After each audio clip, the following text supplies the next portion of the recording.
And we are live. Welcome, ladies and gentlemen, to the Chicago Conservative live stream edition. Good morning, good evening, good afternoon, whenever you are watching this live. I appreciate you guys tuning in. Today, we have Deontay, we got Andy, we got Squid Man, we got Mitch, and we also have a returning person that's coming to the channel who I actually kind of miss because he's very, very smart. We got Danny, aka Caffeine Zombies, man. Say what's going on to the people, Danny. Hey, it's good to be back. I love talking to you. So I'm sure that this episode will be at least as awesome as the last one. So. Did you like the last one? I saw you tuned in the comment section, man. Yeah, I mean, I think that the major props is like letting people speak and kind of getting through the process, and then even still trying to like rail in and kind of move on to other topics or to kind of give space for other folks to kind of do the loop and have everyone get their voice in. So that was pretty good. It was long. Yeah, man, I'll admit that. He said it was long. Yeah, man. That's because a lot of, when it comes down to people trying to get their points off, a lot of people wants to do that. But hopefully this day doesn't be as long as the last one, even though the last one was really, really good. But yeah, guys. So today we're going to be talking about this trans gunman, and basically it was premeditated for him to go to a Catholic church and basically shoot up a school, and it resulted in him killing 2 kids. He wounded 17 individuals, and in the end, he took his own life, guys. So we got to talk about this. But before we start this video, I want you guys' opinion on the subject. We're going to start with Annie first because he's the guest for today. And then we're going to go to Mitch, and then Squid Man, and then Andy, and then Deontay. Oh, really? Really starting with me, huh? Okay, so we love you, man. We love you. This is one of those things where it's like, yeah, we've got a problem. There could be multiple different solutions. Everyone's going to utilize whatever they want in order to make it their political sauce of choice, right? So Fox News, trans gunman, that's what they focus in on. Some of the liberal news, they're going to focus on, well, they're still a white person, right? 98% of mass shootings over the past, I guess it's like 70 or 80 years, have been white males. But the idea is that that's, again, not the problem. Most of the time, the problem ends up being is that, A, we don't have the support structure to help people who are mentally ill. B, we don't have enough control over the guns we have. And C, we don't have enough protection at schools. So we need to solve all of those problems together. It's not 100% one way. You don't just arm teachers and then magically everything is fixed. You also have to go to the root of the problem, why these people keep popping up, right? Some of that's going to be parenting. Some of that's going to be just time, money, effort. Poverty oftentimes creates lots of stress. Different kinds of religious schools create stress. People who are very stressed go crazy, especially if it's all the time. It shouldn't be a surprise when that kind of stuff starts cropping up again and again and again. In a society, it should be a warning sign, a red flag that we need to do something about it. Yeah, and just to put this out there, I'm not just using this Fox just to say trans kids. This just popped up on X, so I'm not trying to be biased or anything like that. Yeah, we got Mr. Dennis in as well, but I'm gonna take myself out and put Mr. Dennis in, guys, so he can put his opinion in as well. We just started, Mr. Dennis, so you ain't missing nothing. But Mitch, I believe you are next. Yeah, I remember our first school shooting was Columbine, and back then I was still in school, and it was such a surprise and such a, like horrific thing like that. They killed 13 some people, whatever, and now it's just been escalating for the past 25, almost 30 years now, give or take. I don't know if I'm assuming everybody's here old enough to remember Columbine or was alive when Columbine was around. But this here is on another level of sickness. I don't know the exact number, but the whole, trans shooter theories, all this other stuff. We have a real sickness in this country where people do not know how to adjust their feelings to life and would go out and do this. And it's just the sickness we have in this country with letting people do anything or letting people take medications for something they don't really need to do, uh, transition or whatever they do. And to put themselves in a mental state to want to go do this is it's more than it's a lot to blame. Um, I'm not saying if like not all of them have been trans uh, uh, transgender or whatever, but the guns of sickness. Our society is getting even more sick, uh, and half the people half the people that are walking around, and I experienced this within the last few weeks. A lot of people should not be walking around in society. There's a lot of people that need help. There's a lot of people don't have no one to talk to. There's a lot of all the mental hospitals are not there like they were before, and it's just a lot of people need help and a lot of people need to be watched. But you know, so that's my little take on it. But I don't know if you want to go ahead, Squid, and add anything to it, Squid man. Well, I mean, I'm just going to agree with you that these people are really sick and they just need help because Yeah, if they don't, this shit it's just going to keep continuing. yeah, it's getting worse. Like I said, Squid man, I don't know your age or whatever, but I mean, I was literally leaving high school when Columbine happened. So that shows y'all I'm 40 some years old. So when Columbine happened in '98, like nobody ever seen no shit like that before, like ever heard it. I mean, we heard about postal office shootings or stuff like that, but not to go kill 13 or 14 some people in school, mostly kids and a couple teachers. But this is happening so readily, enough readily, like it's almost like 2 or 3 a year now. I even forgot the ones that happened last year. Then you had Uvalde. Then another one that was in I want to say Tennessee. Kentucky, It was Tennessee. in Thank you, Tennessee. thank you. Yeah. That's right. I knew it was a southern state. Uh, and you just keep they happening so much, and we're like, what the hell is really going on? It's not just all about trans. It's not about the Second Amendment. It's like where's our society taking us to with this? Like is this like I said in the '90s, this didn't happen at all. Like at all. This is what happened. This is what happened. One or two people get shot in like a city school area, but no, not just some rando just going into a Catholic church or school or anywhere and just killing kids for no reason. This is a problem. Yes, it is sickness, and so they can I say mean, these Simon. people really just need to get help. Yeah, Yeah, the parents need to That's the be best more thing I involved. can That's the say. whole problem. The parents need to be more involved because there's no well, way how that guy can have his guns like that and the parents not know it. How many guns he had? Like he spent like what $3,000, if not more, all the ammo he had, and he videoed it. And did a manifesto. How did parents not see that? I blame the parents for this. They need to be more involved with the kids so that they don't just go out. I blame the parents for letting them go. Now that's a whole nother subject, but Yeah, I blame the blame parents. I blame the parents for letting them actually go through to So this who whole part trans the gun? thing. No, I'm not. I know I get the guns, but I blame the parents because when I read, I don't know the story completely, but I had watched a few clips of it. Supposedly his parents like helped him transgender in 2020, Yeah, them all and signed the paper. they all signed a paper. They did all this, and I don't know what it's like, being this kind of person or what they go through or what kind of sickness they feel. But I believe the parent. I blame society. I blame. I'm sure this gonna sound bad. I blame. One, I don't think this should be happening in America. This whole change in No, sex. Yeah. Sorry, I don't think so. I don't think the mind.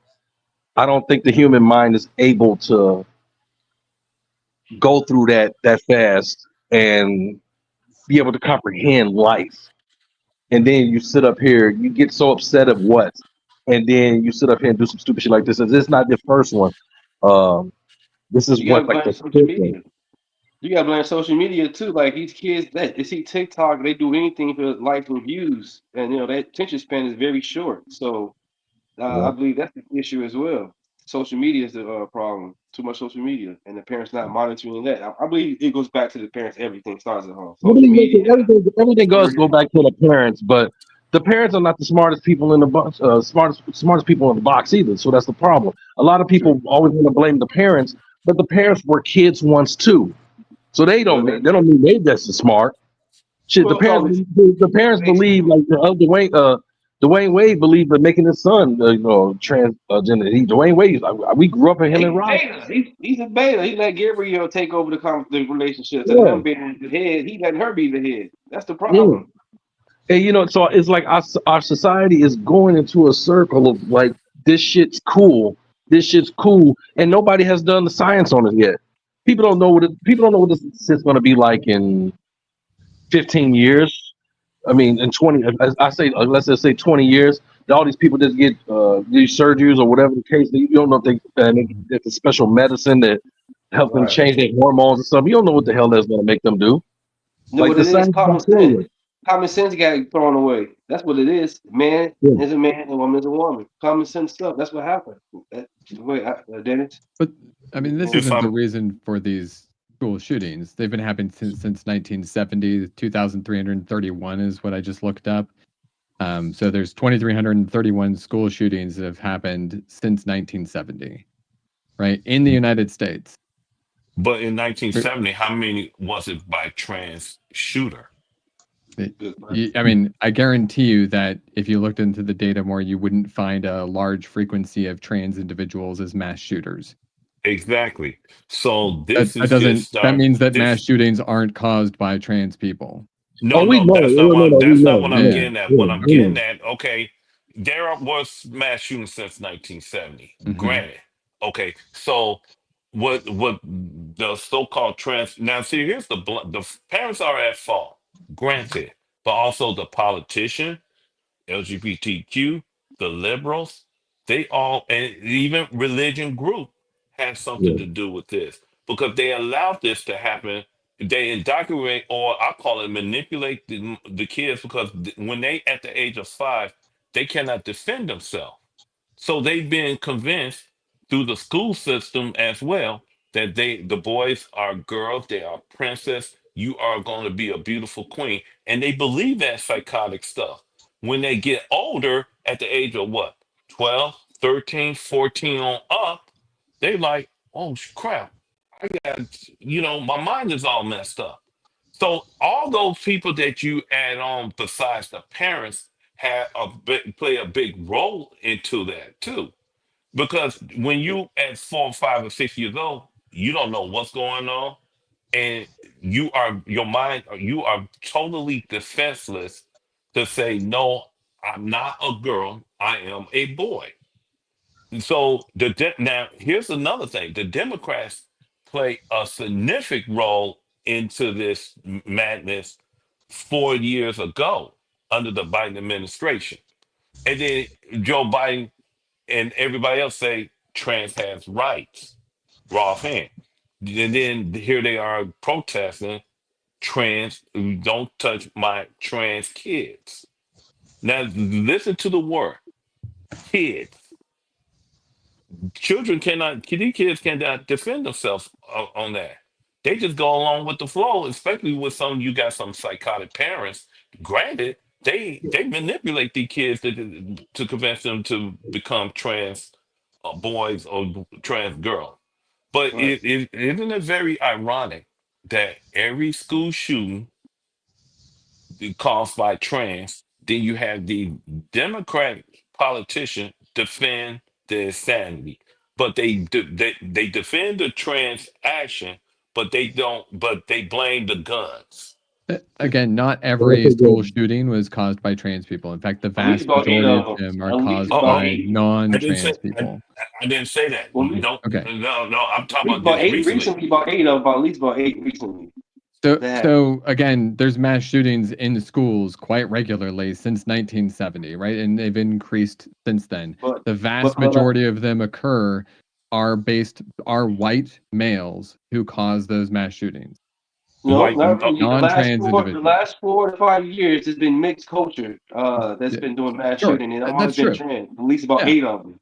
Well, sure, but It's under like the 8 out of how Biden many? administration. What are you talking about in total numbers in the last I'm saying part 4 about years? what I've seen recently about maybe about 8 of them. The diverse. No. Eight. So let's assume that your point is correct. That that some 8 school shootings were done by trans. How many school shootings have we had since that time began? Because there's usually about 200 a year. From the last kind of recollection I was looking, it's probably like 197 or something like that, or 147. We can look it up. Seriously, that's a huge number, bro. Like I'm talking about, we're talking about like significant ones that ends in murder with like. So this was 2 people and 2 people injured. There's usually more than 2 people killed in most mass shootings, mass killings. In order to be a mass murder, for instance, you have to at least kill 3 or 4 people, I think it is.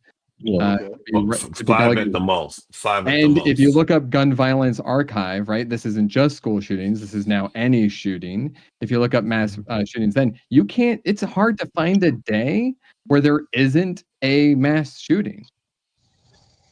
And those people aren't being called out as being trained. Well, I have a question. How do guns create violence? Why Does don't what take a create violence?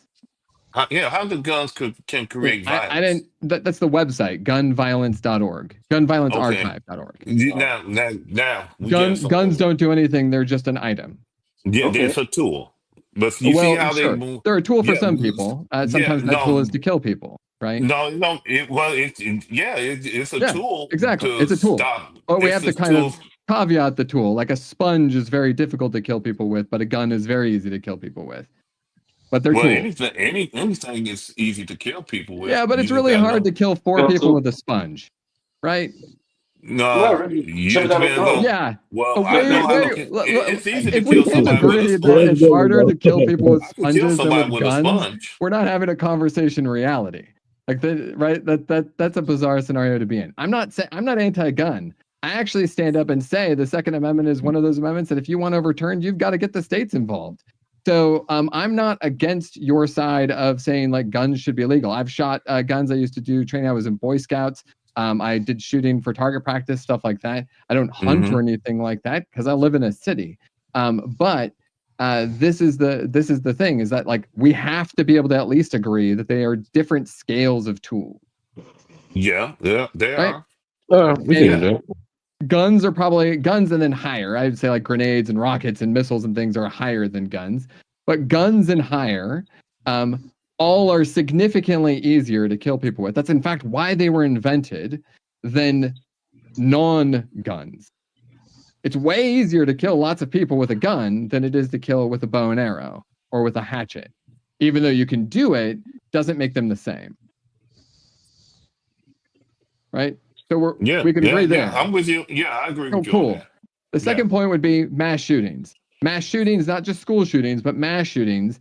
There's been 2,331 of them since 1970. The vast majority of those people, an insignificant drop in the bucket of those, have been trans people. Even if you count those 8 individuals in the last whatever meme people are posting regularly on their social media, even those 8, assuming we don't do any research into them, 8 out of 2,331 is not a very big number, and that's just school shootings, just school mass shootings. 2,331. You said it's been 2,331 school mass shootings since 19.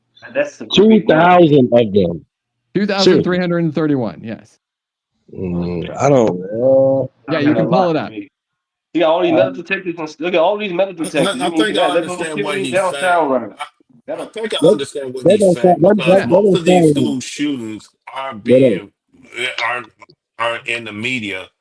Raw fans. So I see where he's going with this, because most of these let me finish my point, because I'm with you on this one. I'm with you on this one. Because most of these these school shootings, the numbers don't what they don't do is through the media, because the media pick and choose which shooting have more greater value than the other shooting. Because myself from Chicago, we had some mass shooting, especially the school, about two years ago and stuff. It was reported locally, but it wasn't reported nationwide. Right. That's one thing about it. And like here, we over here, the murder capital here 13 years in a row. It's like they report the mass shooting locally, but they don't report it like through CNN, MSNBC, those news media and stuff. And if they reported it, they only reported it one time. The reason why they Okay, reported Mr. Dennis, Columbine, Mr. Dennis, Yeah, Mr. huh? make some Dennis. noise. I gotta stop you right there. We're about to play the clip, but Go before ahead. we play the clip, I just want to ask Danny, just meet him one-on-one for a second. So, Danny, if you're getting attacked in a liberal city, let's say a liberal democratic city like Chicago, Sure. you got J.B. Pritzker. He claims that the city is very safe. So I want to ask you two questions. First, do you believe that liberal cities are safe? And second of all, what would you do in a robbery? Let's say someone's trying to rob you, God forbid, but let's say someone tries to rob you and take you for everything. And let's say you do try to give them everything. Like, look, you can have everything you like on my person, my phone, my money, wallet, everything. Sure, and right? they don't care. Yeah. And they don't give a shit, right? Yeah. So what would you do? Yeah. So I regularly carry a knife with me everywhere I go. I'm a avid camper and hiker.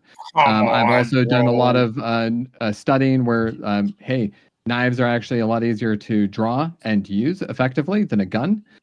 So it's actually a much better self-defense weapon than a gun would ever be. And there's actually, weirdly enough, more regulations on knives in a lot of cities than there are guns, which seems very strange. Are you bringing a knife to a gunfight?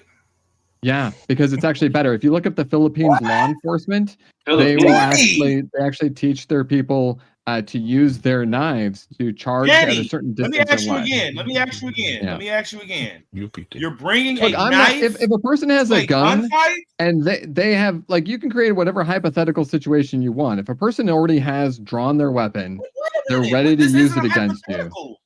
I've been stabbed, I've been shot at, and I've been held up. Benchon, let me ask him a better. Hold on, Mr. Dennis. Hold on. Let me ask him a better question. Yeah. Okay. If somebody draw a gun on you from 5 feet, from about 3 to 5 yards, okay? Sure. You got you got like a 6-inch knife on you. What's the chances are that you'll be able to win that fight against somebody who got a reasonable distance from you and stuff? You're not attacking somebody who's already pulled and aimed at you. If someone's pulled and aimed at you, you can even have a gun. It doesn't matter. You're going to lose that battle. That person could be the worst shooter, but he will shoot you from. But you can potentially shoot him back. No. If you get shot, that doesn't mean you're dead, dude. 50 Cent got shot nine times. Most of the time, this is why guns are actually incredibly lethal. Most of the time, guns cause injuries that tear internal organs and cause lots of bleeding. They don't have a high survival rate if someone even is killed. Look, unless you're Scorpion with a damn spear, and you can create a hypothetical situation. Are you saying that the trans gunman was defending themselves? Is that why you're bringing up this point? This hypothetical? No. We're gonna get to the trans subject. Remember, I'm the person who's pro individuals being able to have access to guns. I'm not saying you shouldn't have an access to guns, but it's like going out with a gun to a bear. Danny, a bear is going to survive most of the gunfights or gun bullets, shots that go into it. You're actually better off with bear spray. That's not me saying that. That's rangers in national parks who have actually done the comparison. With a firearm, you rather carry bear spray if someone has a gun. No. That is if you're going up against a bear. Yeah, he is right, because you got to remember. But a gun can beat a bear, Danny. Do you realize that? No, it can't. It will kill you after you shoot it, and you got angry, and you will die. Hold up, Danny. Let me see if I can make sense out of this. Here's the deal. So what has Hunter's been doing since the beginning of whoa. Stop. Because both of you guys just made some asinine statements, and that's honestly disrespectful to our ancestors. You can look it up. We were killing bears. Stop. We have been killing bears with spears and swords, and we have been hunting bison, lions with spears and bows and arrows. You think we can't get Bro, this is what we do. What are you talking about? So if you look at What he trying to, but see, Stop. No, I'm stop. trying to make Because this different that's strong. a I'm no, trying to stop. say That is an one acid. a No, handgun that's will a not stop no. a bear. I gotta A stop you. hand, That's an asinine comment to make. This is it's what not. people use when they go out to hunt. They use firearms. What else are they gonna use? Very How do you different think but see people scenarios. have taxidermy? what I'm trying to explain to you is I mean, the that bullets are there different. are I get the bullet size are there are different for a different bear. I guns get it. And that can yeah, take different animal out. You cannot take a bear No. out with a Glock 19. You can't. I That didn't say bullet a is Glock 19. I'm talking about as far as firearms, and I'm just talking about firearms. You don't have to have a but, Glock to defend yourself if somebody's trying to rob you. You can have Yep. anything. Somebody can be breaking into your home, and you can have a shotgun. This is what I'm saying. So you're gonna use a knife. but Somebody's trying to his break into your scenario. home. Well, no, that's not what I'm getting at. You mischaracterizing what I'm saying to you. No, I'm What I'm saying asking to you, Danny. I'm asking but, no, Mr. Dennis. We know you pro but two I way. understand what he's saying. What I'm saying to you is that if you have go against a bear and stuff, you got to have a specific firearm because it ain't the gun, it's the bullet. ammunition that would destroy the organism of these type of animals. Ralph saying, that's what I think I understand what he's saying with the bear situation and stuff. Now, uh, if I have now I carry a canic. My canic is not gonna stop a bear. I be hit bear off, like he said, with a bear spray, and I hope I can outrun it and stuff. I understand what his point he's saying. A Okay. different gun, just like a shotgun. A shotgun is an effective tool to stop a home invasion. But Okay, guys. We're gonna just play the clip. We're gonna play the clip for a second, guys. Let's just let the clip play, and then we're gonna get back on Thank you, topic. Mr. But Dennis. By the way, no, you no, were no. understanding everything I was saying, so thanks. you're welcome. Okay. So a suicidal transgender who hates Trump, Christians, and Jews shoots up kids at a Catholic school, and the media wants to take away your handgun. So how are we supposed to protect ourselves from trans shooters? The media is bad at pattern recognition. We aren't. Just 2 years ago, another trans 20-something walked into a Christian school in Nashville with a rifle and shot 3 kids and 3 adults. They buried the manifesto and locked down the case. Oh, We've seen trans shootings in Colorado and in we Maryland. got Snotface joining too, They shot guys. up an ICE facility in Texas. So what now? And it seems like half of Antifa's See, Danny, trans, you see what I'm saying? See, couple of there's them about like just 4 got right popped for there. firebombing Yeah, but Tesla. you got to admit, The this is mayor of Fox News. They're Minneapolis just going says over the you can't exact say that. ones to match their story, right? Just like Anybody CNN would or who is MSNBC using would. this as an- You have to actually using look this up the actual mass as an shootings. Pause the opportunity video, to Chicago, villainize sir. our Can't hear trans the community vid. or any other community out Hold there on, I'm has trying lost to their add sense 2, 3, of 4, common 5. humanity. We should not be operating out of a Deshaun, we place rewind it of for about 30 hate seconds. for anyone. We should be operating from a place of Okay, love hold on. for Give our me 1 kids. second, guys. I'm trying to I add don't hate somebody. anyone who thinks they're trans. Don't bend I like feel trans. sorry for them. Wow. But statistically, the trans population has been prone to violence. That's not villainizing, that's reality. And if you can't recognize reality, you're in danger. We love the American people, especially American children. And if they're troubled and believe they're somehow a girl What's up, trapped in a Snotface? boy's body, we What want to up? get them help. We don't want to give them hormones and operate on them. Society shouldn't be trying to produce more trans kids. We shouldn't be encouraging an emotional disorder or whatever this is. And Thank you. doctors should stop profiting from it. Great Britain ended child sex change surgeries. They said it's barbaric, and they're right. Thank you. And politicians should So stop hold Yes, on, so I'm true. curious. this issue like it's So the we're civil watching rights a clip, struggle of the 21st century. You see it. We're watching a clip, and Danny says that. So my question to you, Danny, is: do you think Fox is being do you think Fox is saying something wrong here? Like, do you think Fox is being biased, or Do you want me to tell you what Fox is doing? Because it's just sales. Just like any other news media program today. are you serious? Yeah, all right. So So like you what think they start Fox with, is they running- start with a story. Look, they start with a story about mass shooting, right? Trans kid kills people. That's accurate, right? Then they move it into a larger story, not about mass shootings. Think about that. Not about school shootings, not about even Christians getting shot up, right? Or Catholics. I forget which one it was in this particular school, right? What they move it into is a conversation about trained surgeries and kids getting surgeries when that isn't applicable to this particular scenario. We're still connected to that. It's called mental healthness. You don't think that's the cause of them? Right. So wait a minute. Again, Danny, if you think that the wait a cause minute. of this Hold up. particular Time mass out. shooting was that they were trans. Time out. Hold up, Danny. I gotta stop you Go there ahead. though, because we have to admit that plays a part in gender dysphoria. Now, I remember us debating us one-on-one. Remember when we did that debate one-on-one? Now, I don't know if you still have the same views on this, but we both can agree that this is gender dysphoria, right? So what we can both agree on, are we talking about mass shootings or are we talking about transgenderism? We're talking about the person that's trans here. We're talking about the person that's trans here, okay? So are we talking about whether or not they were His trans? name was Robert, that was Robbie. Come on, that's mental healthness right there. His name was Robert. He said his name was Robbie. So we can say, no, you a boy. They just say, no, you a boy. For a moment that mental health was the cause of this mass shooting. We can even say mental health is the cause of most mass shooting.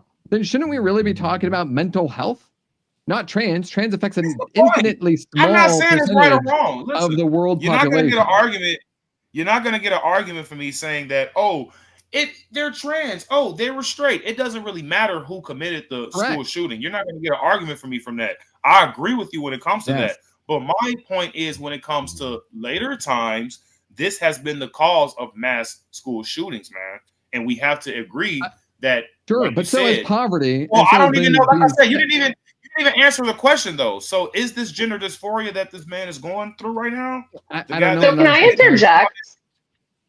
Go ahead. I just got here. I've been listening the entire time. I just couldn't join right away. I have so much to say on both topics, but of school shootings plus transgenderism. So I think both issues are a mental health issue, obviously, and I don't think we should conflate the two because it's just not helpful for either issue that we're talking about.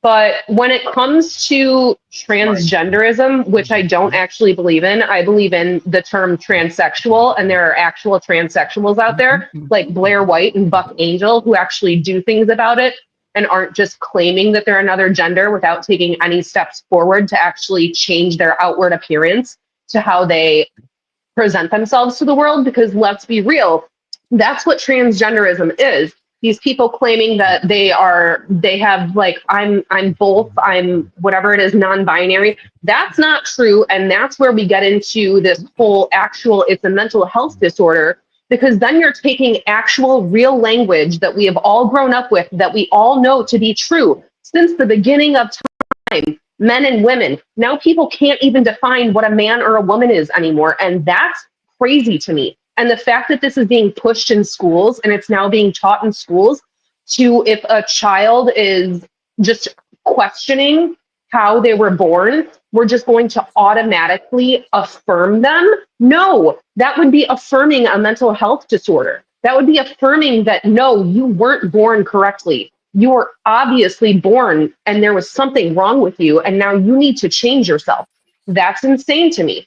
At that point, if we're letting kids just make these willy-nilly decisions and we're just affirming them, then why aren't we letting them get tattoos? Why aren't we letting them smoke? Why aren't we letting them do all of these different things? And when it comes to gun violence, I understand that gun violence is a thing, but just like I believe I said last stream, if gun violence is such a problem, then why aren't we taking away people's automobiles? Because they cause just as much, if not more, death in our country than gun violence does. I mean, what was it, a couple of years ago or a year ago or two?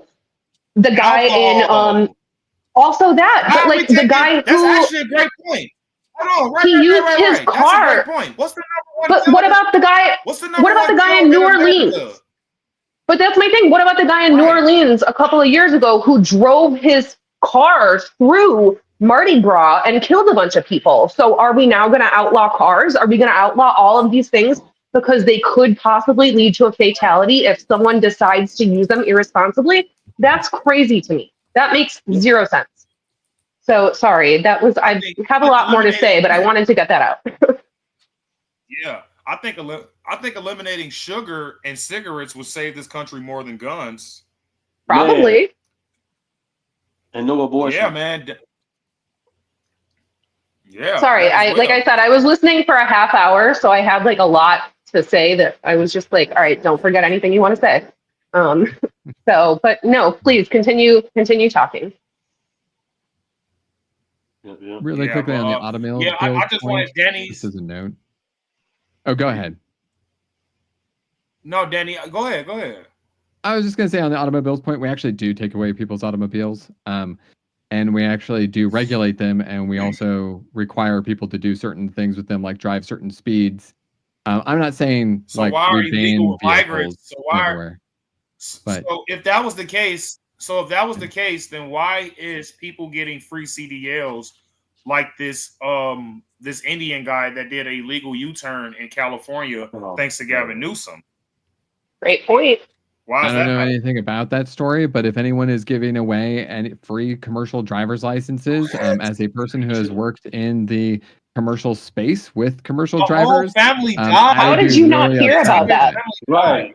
Yeah, I don't really Entire pay attention family to California died, bro. news. I'm a local politics person, Let's much be more honest, than I am a California. California politics person. But you heard I also about don't his spend my school time shooting, on though. mass It's on media. X. It's on X, Instagram. It's everywhere, all platforms. Yeah, I don't But spend my you time on heard about the X or school shooting. Instagram Wait a or minute. anything. Wait. Stop. So, but if you're gonna make blanket Danny, statements about gotta- guns and stuff like that, you have to pay attention to not just local politics. No, You have to pay I do attention to research national on stuff. the Danny, data. wait, So I actually Danny. look up how many Stop. mass shootings Sorry. there are. Danny, Yeah. I'm not trying to pick on you or anything, No, but go ahead. that's kind of contradicting what you just said. When you What said you're saying is you're bringing up one example of a particular scenario. But wait. Yeah, go ahead. You gotta let me finish. It's kind of contradicting what you just said when you say that you only tune into local news, but you heard about this trans school shooting story, correct? Turn into local politics, not local news. So in local politics, yes, because UPMC, which is in the University of Pennsylvania Medical Center, that's Pennsylvania. That's not politics, that's where I live, though. right? A man doing a legal U-turn in California, killing a family because Gavin Newsom has a law saying that people don't have to basically be qualified to get a CDL. That's not politics, dude. That's just getting people killed. So that is part of politics, right? Because politics is all about legislators, right? Legislators create laws. I'm all for a law that would prevent a person who is provably Gavin Newsom. I'm all for a law that prevents people who should not be able to drive or do not pass a commercial driver's license test in order to not have a commercial driver's license. I don't know what the concern is there. I'm all for that. But on the flip side, people aren't for looking at backgrounds for getting a gun. Okay. I'm pretty sure most people who support gun laws want background checks to happen. Right. How many people in this chat right now want a universal background check stored by a federal database that can prevent you from getting a gun? That is illegal.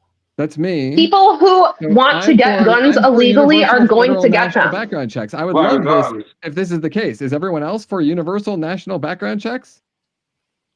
To get a gun? Yes, get a gun. Yes, of course I want background checks. So that's three. What's the So how question many again? people in the chat are for universal? We got some more diversity joining, check guys. We got some more diversity. I need that question repeated because I'm hearing a lot of people over talking each other. So the question is, how many people on the chat are What's up, for Nicole? universal federal background check? Well, we already doing the background check through the 4473. Universal federal background check. So stored in a federal database, goes instantly there, doesn't get stored by the state. We already going through that. But are you for it? Are we talking specifically to get a firearm? Correct, to get a firearm. I'm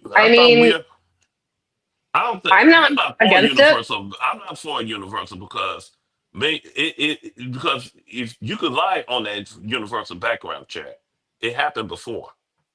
So I say no. Sure. I'm not against a background check in general, though. Like, sure, everyone should get a background check if they want to own a firearm. Like, I'm not against that at all.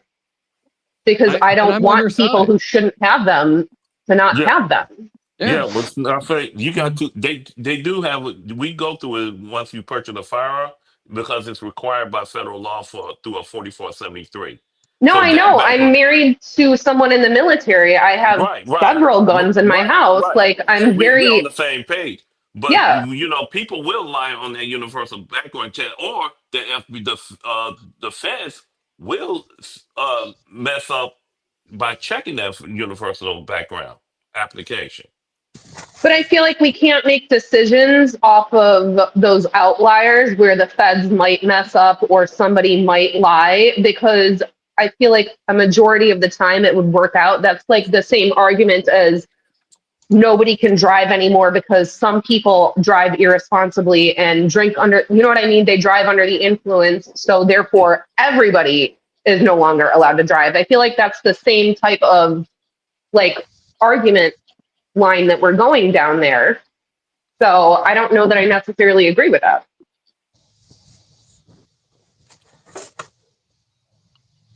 Feel free, anybody else? I mean, I go through a background check all the time. How well now should that universal background check be more specific? Yeah. Does it work all the time? No. But I mean, nothing in this life is guaranteed. You know what I That's mean? true too. Yeah, So I agree. I agree with you on that. It's not guaranteed on that. But the thing about, Mhm. but the way you gonna stop the school shootings and stuff is some of these teachers need to be armed and the faculties need to be armed too. That's the 100%. only way. Because the reason why, look at it. You got these mass shootings. Most of them are caused by transgender. It's it's like a coincidence, but it's a bad coincidence. And then you got like the governor, you got the mayor of Minnesota. What's the first thing he say? We need more gun control laws that have not worked thus far. Well, you can't fix stupid. So Yeah, I mean, you're right. That's true too. But this is more like a mental health issue than anything else. Because this guy here, I believe, based off of if they going to show the manifest, I truly believe he knew exactly what he was going to do, and he picked the spot. The same way it happened in Tennessee, the way it happened in Uvalde, the same way it happened just now in over there. What's that other school? Uh, what's that them little kids that got killed in I think Delaware, Sandy Hook. Sandy Hook. They know exactly what they was doing, and if you could correct me if I'm wrong, because they do more. They pick the most defenseless spot there is.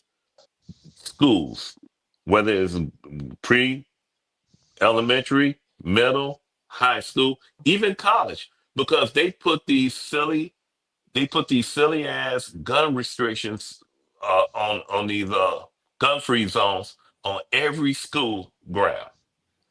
And then you Hey got the guys, RS. hold Yeah, on. Before we continue, we got a $10 super chat from Liberal Chad. Thank you for the $10, man. I really do appreciate that. It goes a long way. Thanks. But go ahead. Continue, Mr. Dennis. Sorry about that. no, you good. So it's like it's like they pick these schools right here because they know there is no way that the faculties and the teacher are going to defend Raw fan because of the gun free zone. And the legislation know this that it's not going to work.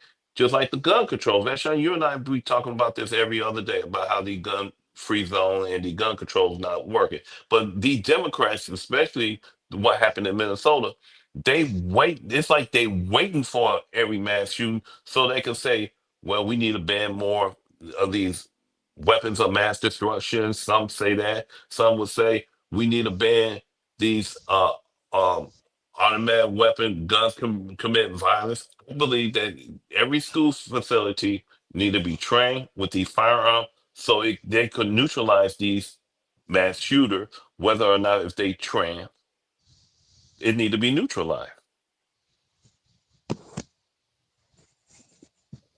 Back to Minnesota. Especially in Minnesota. Can we get back to discussing the shooter? Sure. Oh, great. So what I'm thinking is that our society is conflating two things. We're conflating trans people with trans activism. People are people. Trans activism is an idea, two completely separate things. We need to love the trans, respect the trans. They're just fellow Americans. But the trans activist mindset is harming the trans. It teaches the trans kids that anyone who doesn't give them what they want hates their guts. The language of trans activism is angry character assassination. This leads to hate. At school board meetings that I've been at about trans sports, the viciousness coming out of their mouths is so violent, you will feel like the paint will melt off the walls. The trans are taught that the world hates them by the trans activists. This leads to depression, suicide, and thoughts of murder, aspects that all incite mass murder. Before trans activism, there were 0 trans shooters. Trans activism is inciting these murders. It teaches hate. Hate leads to mass murder. Trans activism is getting these kids killed. What do you all think? Spot on. I I mean, agree. yeah. I mean, I already was trying to explain to Danny that, and I'm not saying that it has everything to do with just being trans, because I mean, clearly every single trans person out here in the city or the country is doing mass shootings. So it's not that, but it comes within the early indoctrination, like Exactly. what Andy said. You can't just push this stuff on kids, especially when it's genetically not within them to do this. And my thing is this: a boy wants to feel free. He wants to, be tough. He wants to, get dirty every now and then, play sports, be strong. This is the genetic feelings that men have, or young boys have, I should say. Now, girls, not saying that they don't feel the same thing, but they have something that they produce more than men, which is called estrogen. So they're more emotional. They tend to want to do other things. And this has been normal throughout all of history, throughout all of culture. Men do the, majority of the heavy lifting. Not saying that women don't do hard jobs and things like that. They used to do like a lot of farm work and stuff like that, but that's not really the case nowadays. But still, it's like we have to understand what a man is and what a woman is. And I think we forgot what that is in 2025, 2024, especially in 2024. They basically, Kamala Harris tried to, pay for all prisoners that are trans, their gender operations to be switched and stuff like that. It was just weird. So I'm not trying to have my tax dollars go to that stuff. Really quick, I just want to say Rosie the Riveter fucked it up for all women. I'm just going to point that Who out. did? Who did? Rosie the Riveter, that like caricature that they made during World War II when all the women had to go work in the factories. Oh She yeah. fucked it up for all women. Like that iconic picture right there is why women are so obsessed with going to work, I believe. Well, But whatever. And really, Probably an don't wanna unpopular work. opinion. No, it's really not. When you think about it, I ask women who work all the time, would you rather work or stay at home and have a man take care of you while he works and, pay all the bills and stuff? They're like, look, I'll take that second option any day. So you'll be surprised how Absolutely. many women really want to just, stay home and be a mom and, just be a wife. 100%. What do you think, Nicole? As far as women staying home or the shooter?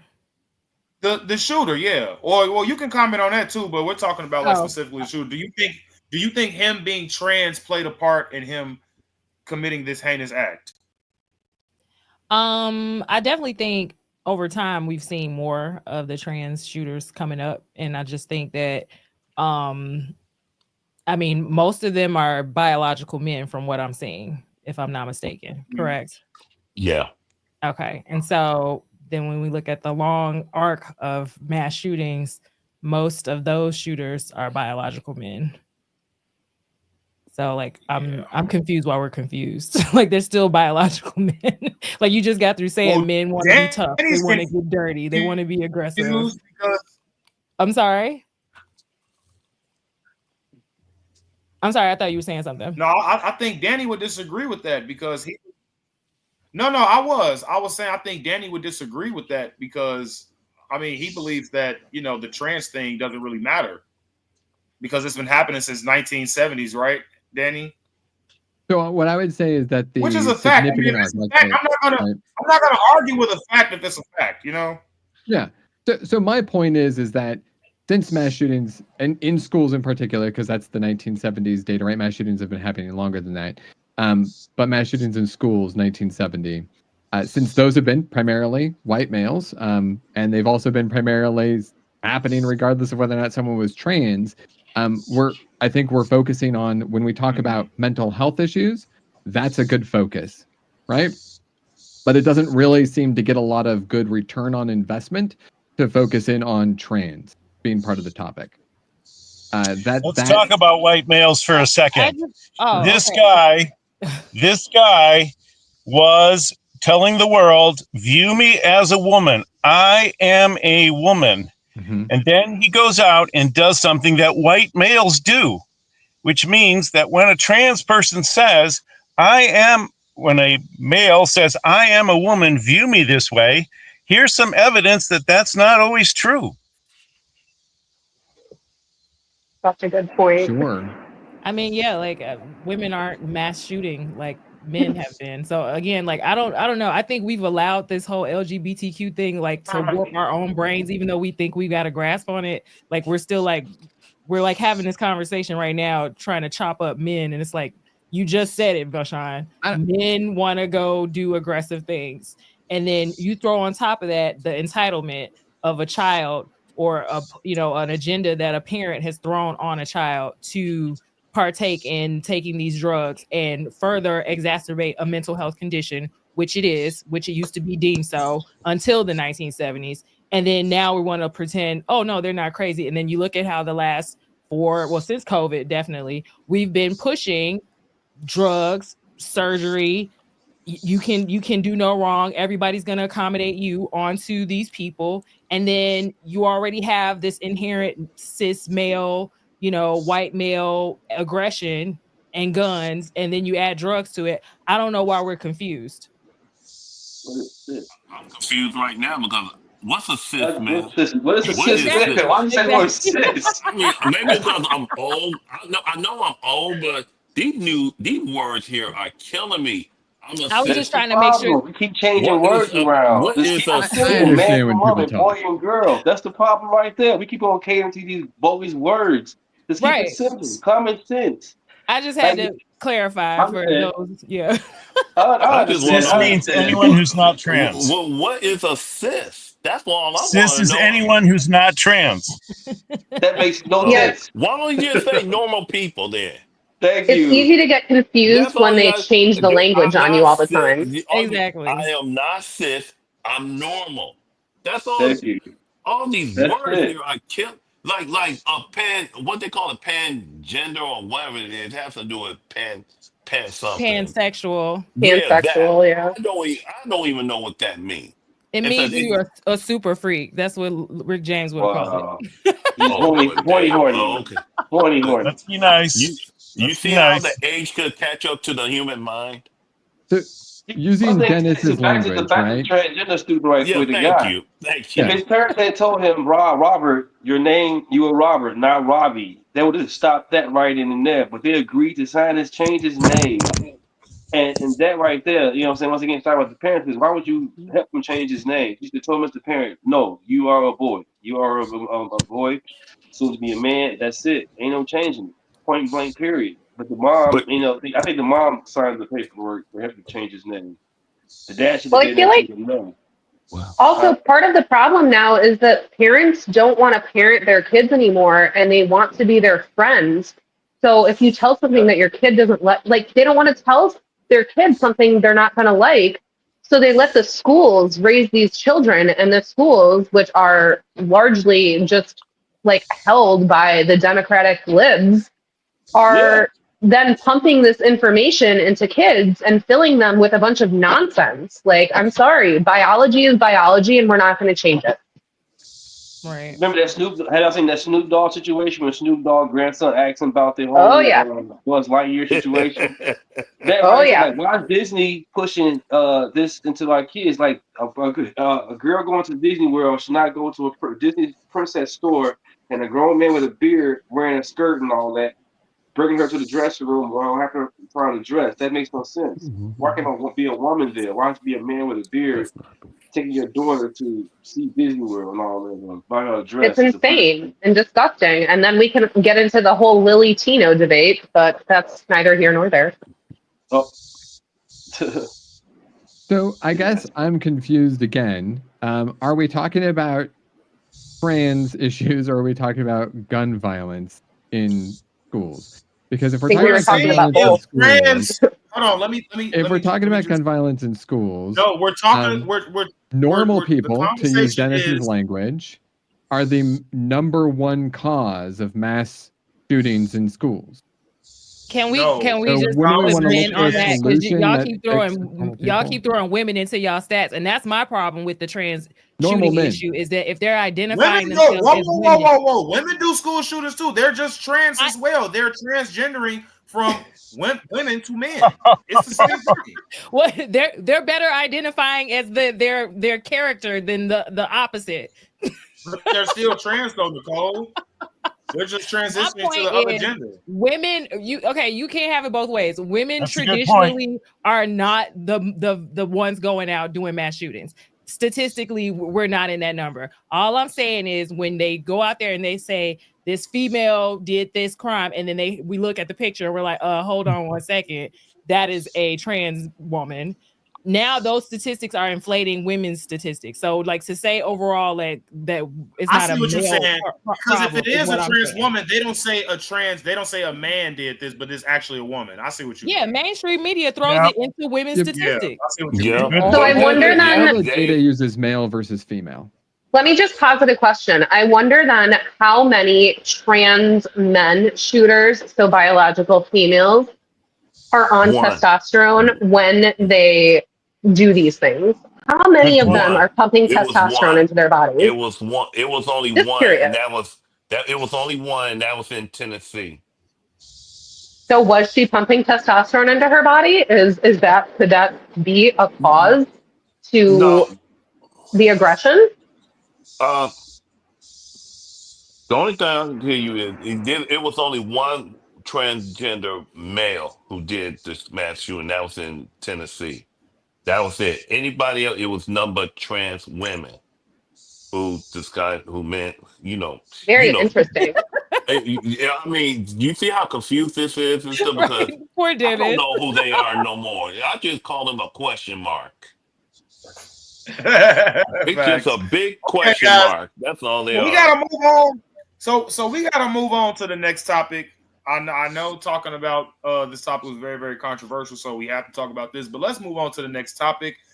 Illinois governor and Chicago pinhead dumbass clown mayor Brandon Johnson pushed back on Trump threat Bolshevik. to send troops to the city of Chicago. Now, we got Morning Joe confronting this damn idiot on MSDNC bot. Okay. So we got to check out this video because now it's looking like Brandon Johnson is getting cooked on both liberal and conservative media, guys. Now, we even have Democratic officials coming out saying that crime could be down more in the city of Chicago and these other liberal cities. Other liberal Democrats officials, they're actually calling on Trump to come to their city as well. LA, Baltimore, St. Louis. LA? So, yeah, I think LA is next, I'm guys. shocked So we too. might be looking I'm, at I'm, LA next. I'm shocked. Yeah, for sure. So, guys, we got to check out this clip. But before we check out this clip, we got to get your opinions on this. We got to start with Andy first.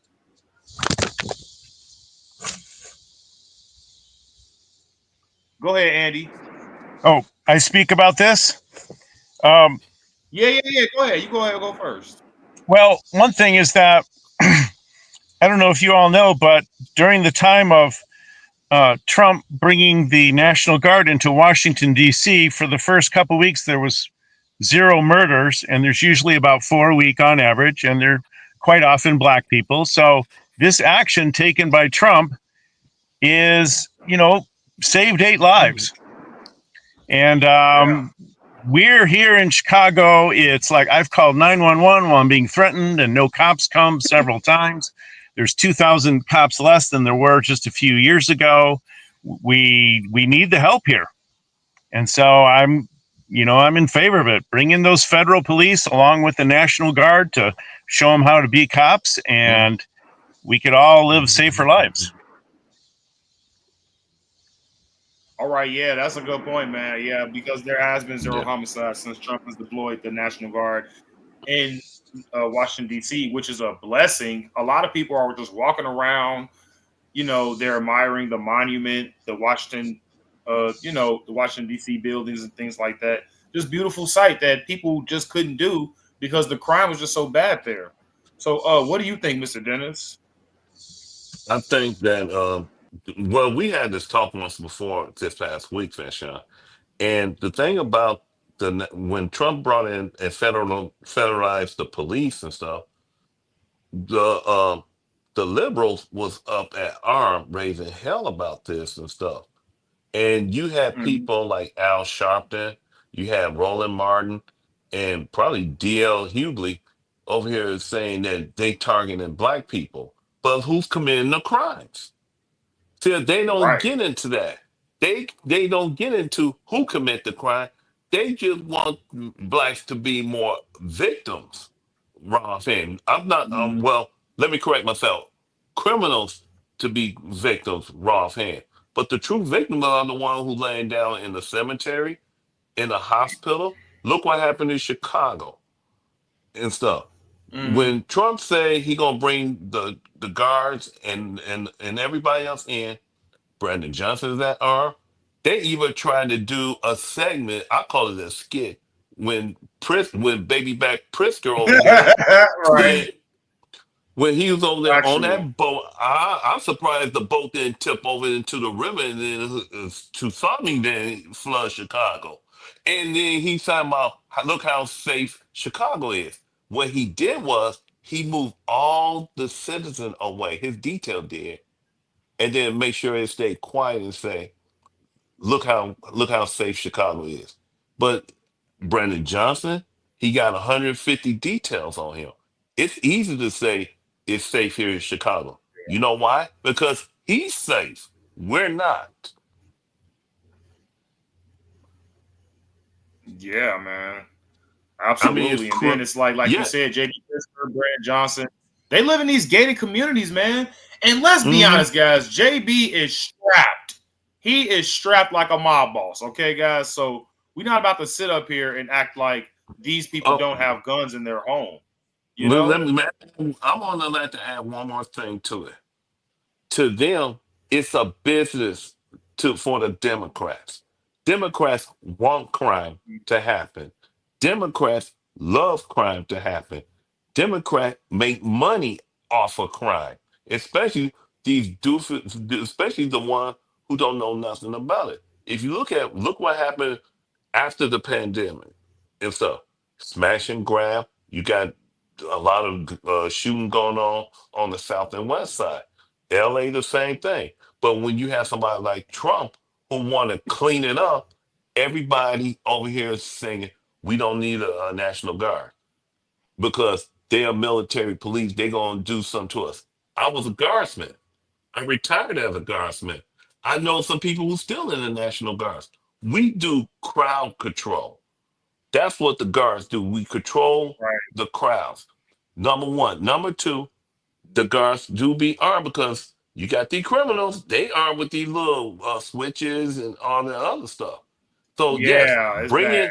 It's bad. bring it in. Look what just happened Friday. A 25-year-old young lady got shot in her own apartment by another female. This is yes. That That happened is insane. What the Saturday morning hell? after 12 o'clock, and this girl got right in her own house. They caught the perpetrator, but because J.B. Pritzker signed a safety act, she might get sprung right back out. And that's another thing that's hurting Chicagoans, especially in the black community, especially in the south and west side of Chicago. But don't get it twisted. It's spreading everywhere. Naperville, Woodlawn, Mount Prospect.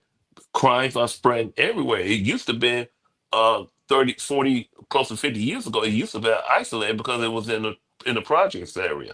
But since they got the voucher, they destroyed the projects, it's spread it everywhere now. Now you're hitting Streeterville, the Gold Coast, uh, Ukraine Village, Little Athens. It's spreading everywhere because of bad policy these Democrats have.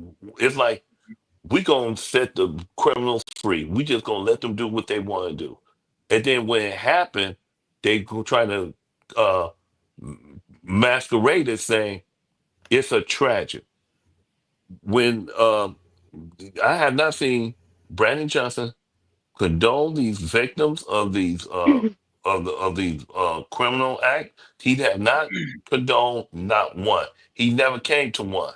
Even the police don't want him to come to the funeral of some of the cops that got shot by these criminals. That's bad. Same thing they Yeah. did with Lori Lightfoot,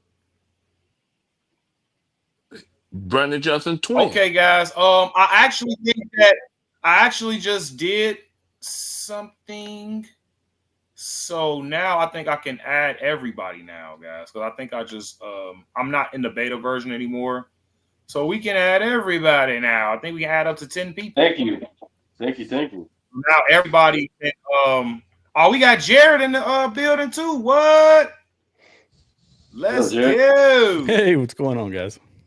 What's up? Hey, did you guys know that Okay, JB guys, Pritzker's we brother got is determined? everybody. What about J.B. Pritzker?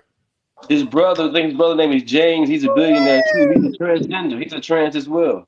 It's his cousin, Jenny Pritzker. Okay, thank you. Kenny. Well, it was his name was James. They changed it to Jennifer, right? Something like that. Yeah, Jennifer. Yeah, that's crazy. I did not know that until Yes, 2 days ago. sir, guys. We got There's something wrong everybody with in. this. What's going on, It- Jared? Isn't it ironic there's something wrong with that bloodline? Yeah. That's crazy. Some people say it's probably Pritzker pretending to be his cousin, being trans. I don't know. It's just funny to hear that. The world may never know. Right. I've never That's the seen this world. many Seen people together. on streaming. They say you never seen the two together. They said. Well, we know one thing about JB. He loved pie. He loved pie. The man has no neck. No neck. Oh, no, right. No, even a turtle got a longer neck than him. Guys, shout out to the Chicago Conservative channel, guys. I made it happen. We got everybody on the panel now. Thank you. Now instead of 6, Woo! we got 10, guys. I know it's been tough. We had to go through the struggle, guys, but now we got it. We got it. We did it Well, for Danny, guys. Well, I have a question for you, Vashon. Go ahead. Why? How come I don't see your picture? My camera is acting up, guys. Let me see if I can fix it again. Remember, before, yeah, because before earlier we started.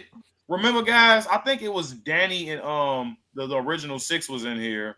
Let me try to see if I can fix it again. Let me see, because my lighting was bad. Dennis, you really put him on blast. Now you put your glasses on so you can see him better when you get on. You pretty much, yeah.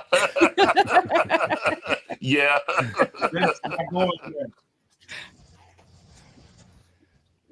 Yeah. You know what? I gotta admit. Okay, let's I gotta admit, I gotta give everybody a Trump. This conversation is much better than watching The View. Thank you. Oh man. What a low bar. He was brain cells. He would lose brain cells watching that show. Absolutely. I think we got Mitch in here too, y'all. I don't know if he talking or not. He's there. Jared. All right. Okay, guys. Well, let's play this clip. And I want you guys' opinion. Anybody can just jump in now at this point if they just want to. But we got to keep it civilized, guys. Hopefully, Alan don't join because Jesus Christ. Don't do Alan. Don't. Now you doing a voodoo ritual now, Vashon. Now you saying Yeah, I hope he I don't might come. speak Now on he gonna pop Bro, up. he thinks Watch. it. Okay, guys. But no, I mean, Alan would make the conversation more interesting too. But let's continue. Yeah. I'm curious, would you also like to get federal funding to help put 5,000 more cops on the street in Chicago? Would that help drive down crime? Well, look, policing by itself is not the full strategy. No, I understand that. You've talked about the other things you want, and I said those are good and important programs, but I'm asking also, would 5,000 more police officers on the street in Chicago be helpful to go along with all of those social programs that a lot of cities are engaging in and having success with? Well, look, here's the best way I can put it, Joe, is that in the 90s when I was in high school, we had 3,000 more police officers and we had 900 people being murdered every single year in Chicago. It's just this is such a bullshit response. Of course, we want more detectives. I know it's not policing alone, but I know it's not policing alone. You've told me everything else you want. I'm curious, and this does come down to an ideological difference between people. Do you believe that the streets of Chicago would be safer if there were more uniformed police officers on the streets of Chicago? I believe the city of Chicago and cities across America would be safer if we actually had, affordable housing. Snotface, can I see my twin again? What the fuck that got to do with the answer? Hey, buddy! His name is Sylvester. Is that a raccoon? It is. Yeah, that's my twin. Oh, man. What up, dude? Can he run for mayor? That's my boy Sylvester. He's super sweet. Yeah, he cool. He cool. All right, but let's continue. Though. I just want to see my guy. Who, Brandon Johnson? Ew. No, Sylvester. No, the cuter one. Look, Sylvester got more brains than this damn clown. Trust me. This guy is a soy boy. Yes, he is. Right. Look, he's almost 50 and has a mohawk. My question is, and I just need a yes or a no, do you believe the streets of Chicago would be safer if you got all of those other extraordinary programs put back into place, which do have a history of being successful, if that's complemented by having 5,000 more cops on the streets of Chicago? I don't believe that we should narrow it down to just police officers, Joe, is what I'm saying. That is an antiquated approach. I'm saying we've invested in detectives. Mr. Mayor, are you hearing what I'm saying? I'm agreeing with you that all of these other social programs are extraordinarily important. I just need a yes or a no, and then this will be the last time I ask. If you get all of those other social programs. Wow.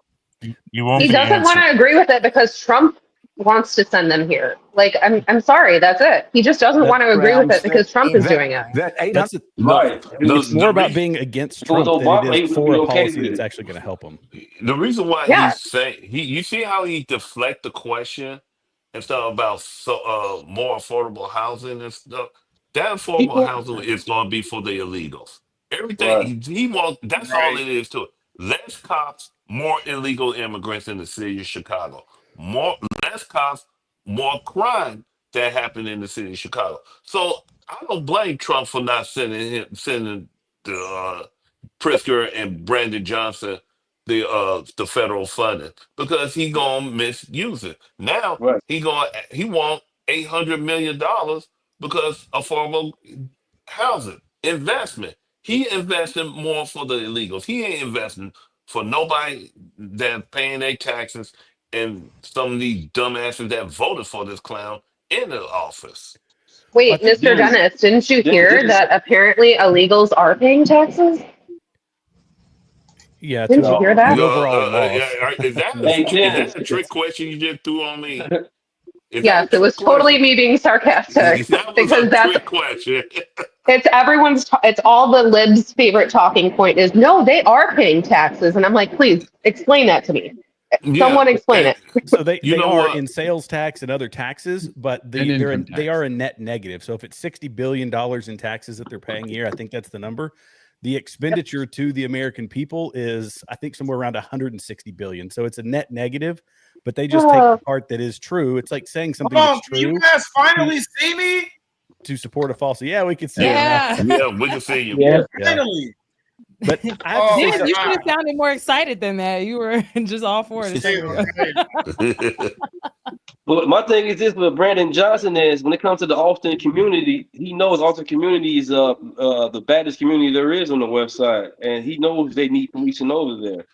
I used to work in the Austin community as a barber and security, and Madison and Laramie, that whole area is very corrupt. And after the George Floyd and COVID, that most of the old places over there, stores and Walgreens and CVS, haven't came back. They got burnt down or never came back. And Brandon Johnson knows this, and that's sad. You know something? It's not sad. It's kind of sadistic because Brandon Johnson, he don't have that much of a two. He don't have two brain cells to start a fire with it if you rub them together. But Right. but see, somebody's pulling his strings. but Somebody is pulling But Brandon Johnson's strings. it definitely Dennis- just to you, and then you look at how he had a surplus, when he started it, 2024 or early 2024, whenever he got in office, and then it ended up in the red at the end of the year. And then he just hired or appointed Sheila Betty as his administration's director of strategy. And nobody's talking about her, but she's big on defund the police. She authored a 2022 paper titled The Myths of Effective Law Enforcement and the Demand to Defund the Police, where she asserted that investments in policing and the tools of the carceral state do not reduce violence, but investments in people and communities do. So he's literally got, her clearly pulling strings over here, CTU pulling strings over there. CTU, one of their demands was free housing for teachers. And you talk about affordable housing, and then you're building units at like $750K, a unit. It's like that's not affordable. So there's definitely he's not as dumb as we believe he is, or at least the people behind him are. Nicole, He's I think you hit the prioritizing nail the on the head. criminals over the victims. Well, and He's Nicole, I think you hit prioritizing the criminals. I think you hit the nail Hold on the on, head hold on. that Too many with the people trying to defund. speak. Go ahead, Jared. Go ahead, Jared. I was going to say Nicole hit the nail on the head. So the defund the police movement. This isn't just in Chicago, but it's been in Baltimore, in Seattle, and all these other places where not just the police officers saying I've got to get out of here because it's because nobody's got their back. First off, whether it's the attorney general, whoever, they're willing to flip on the police officers, the very people they need to protect them, quick as a hiccup. But then you've got this recidivism problem where they're bringing people in, but then it's right off the bat, they're releasing them and they're able to turn around and commit crimes again within days or even, weeks in the best case scenario.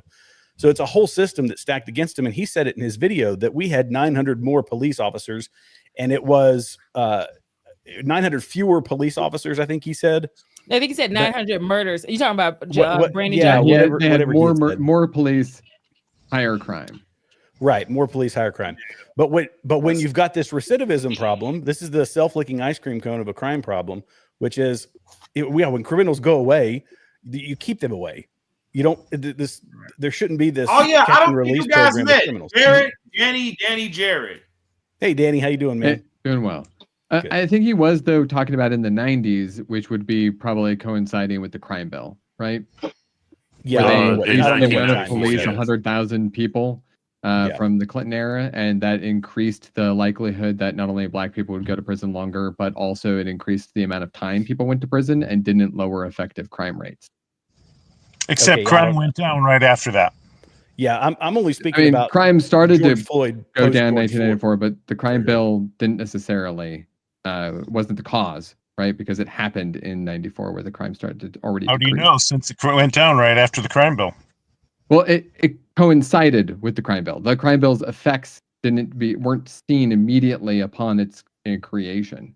Just like the liberal who says that in 1994, in which we increased gun regulations or gun control laws, we saw crime go down as well. That's also a silly statement, right?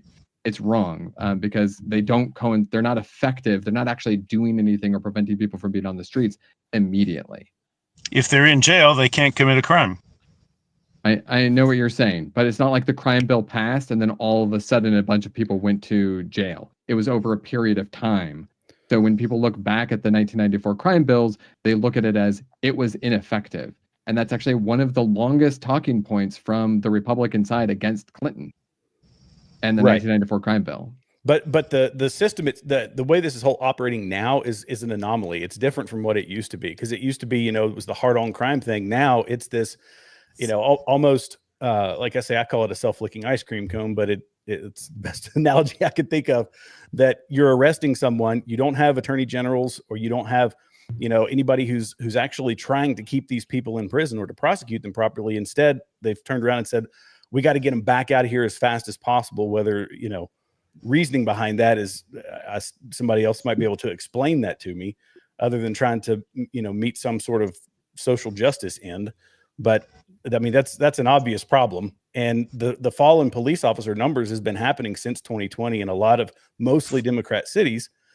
It's simple math that the more crime you've got, the more criminals you have, you need more police officers to enforce the crime. But aside from them just enforcing it, you have to have the whole system backing them up to make sure that there isn't a recidivism problem, which is what we do have now.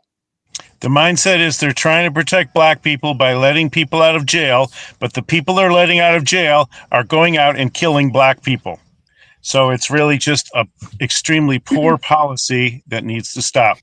The state's attorney is not prosecuting enough people. The sheriff Dart is letting too many people out. I was threatened by a guy who just said, I just got out of jail, and he was saying he was going to shoot me. It's just terrible. They keep on changing the laws for being, they stop changing the laws from a serious crime to a less serious crime. That's the issue too when it comes to the policies. Well, and they did that in California. Felony, right? Yeah, a felony that is a felony. Don't change it and they say, yeah, it was like with the shoplifting. Hey, well, there's too many people that are still, raise the threshold for shoplifting. Well, all that does is let the criminals steal more. It's just there, and that's what drove Walgreens and these businesses out of there. So it's a destructive policy. There you go, McDonald's. And then Mr. Dennis actually always makes a good point that, and we always say that crime creates poverty, right, Mr. Dennis? Yeah, the Poverty reason why I creates say crime.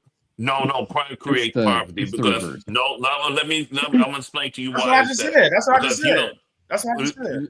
I know, but I interrupted. You say poverty create poverty. You say poverty creates. Wait, what did he say? I'm sorry, I didn't hear what he said. Poverty creates crime. I'm sorry. And crime creates poverty. The reason why. Yeah, well, see, here's the thing. You got more criminals that create poverty, because in order for you to have poverty, you got to have somebody to rob, steal, or kill. I wish they'd stop that dumb shit. I'm sorry. They shooting them fireworks and shit. I can't wait till it gets snowing out here. But the reason why I say crime creates poverty, because they go into like a small business and rob people. When you rob a business, the first thing that the business owner may do or will do is shut their business down. Now, the people who work with them, they don't have a job right now. So that's going to create a poverty mentality, because you can't pay your bills. You can't pay your rent. You don't have no way to buy groceries for your family right offhand. That's why I say crime creates poverty right offhand. Not only that, with housing, like, redlining was a big thing, and they've used crime now to do its own thing to like reinforce redlining, because you're not going to move in certain neighborhoods when you look at the arrest rates, the shooting rates, the homicide rates. You're not moving over there, therefore you're not going to get these people that are making middle class, upper class into your neighborhood to level out the poverty. So it's a perpetual cycle of both. Well, and if anybody is going to invest, it's like the first thing you have to have is security. Why did they put it Why do they choose development where they do? It's because, well, yeah, we've got police presence, but we don't need excessive police presence. There aren't going to be police cars and ambulances driving up and down the street all day long because of an excessive crime problem. People feel safe to walk around and all that. So the easiest way to prevent investment in a community is to under police and to, become lax on the criminal problem that you already know exists. And the fact that Brandon Johnson wouldn't just flat out come out and say, yeah, you know what, we've got a crime problem in Chicago and 5,000 additional bodies out here to help us with it would help. He can't say that because it's something that Trump is offering up, that the admin is offering up. But so he's not going to let Trump get a win, but he's doing it to the detriment of the very people that he's representing and supposed to be helping to protect. Yep. Yeah. And then if I just want to add to that note, guys, within crime as well, I just want to add the homelessness as well drives away businesses as well. Because man, look, I be at work, I try to get a bite to eat every now and then, guys, right? And 9 times out of 10, when you go to the places I go to, it's like you always see homeless people, they got their drawers showing, their underwear showing while they got a 40 in their hand. Now, this is just in the areas that I'm in. I don't know if anybody can relate to that. But I don't want to go to McDonald's. Right. I don't want to go to McDonald's and you got a homeless person in and out. Because I always tell the staff, like, what do you do about this? Like, why the hell do you just have these people just going in and out? I'm like, do you guys call the police? They're like, they never do anything. And I'm like, that's the most dumbest, most idiotic thing I've ever heard in my life. How is somebody but let me add on what you just say. But it is true because see, most nowadays, you got the criminals, homelessness and stuff. First thing they want to do is say lawsuit, and and then they train the workers not to engage into that stuff because they're leading to an altercation, sometimes a shooting incident, and it happens mostly in McDonald's and in these fast food restaurants because they know what they doing to the workers and stuff. They just want to work. The worker's not insured. Yeah. I mean, and then not only that. Let me ask Danny this. So, Danny, if you're a business owner and you own a business in a liberal city, would you allow homelessness? I've been a business owner multiple times. Okay.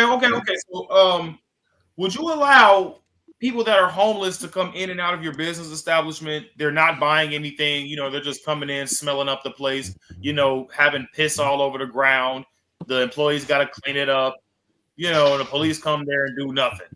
Would you allow this to be in your establishment? What would you do if the police can't do anything and the homelessness is just coming in and out of your business establishment that you have to make money at, or you can't feed your family or pay your mortgage or your car note or anything like that?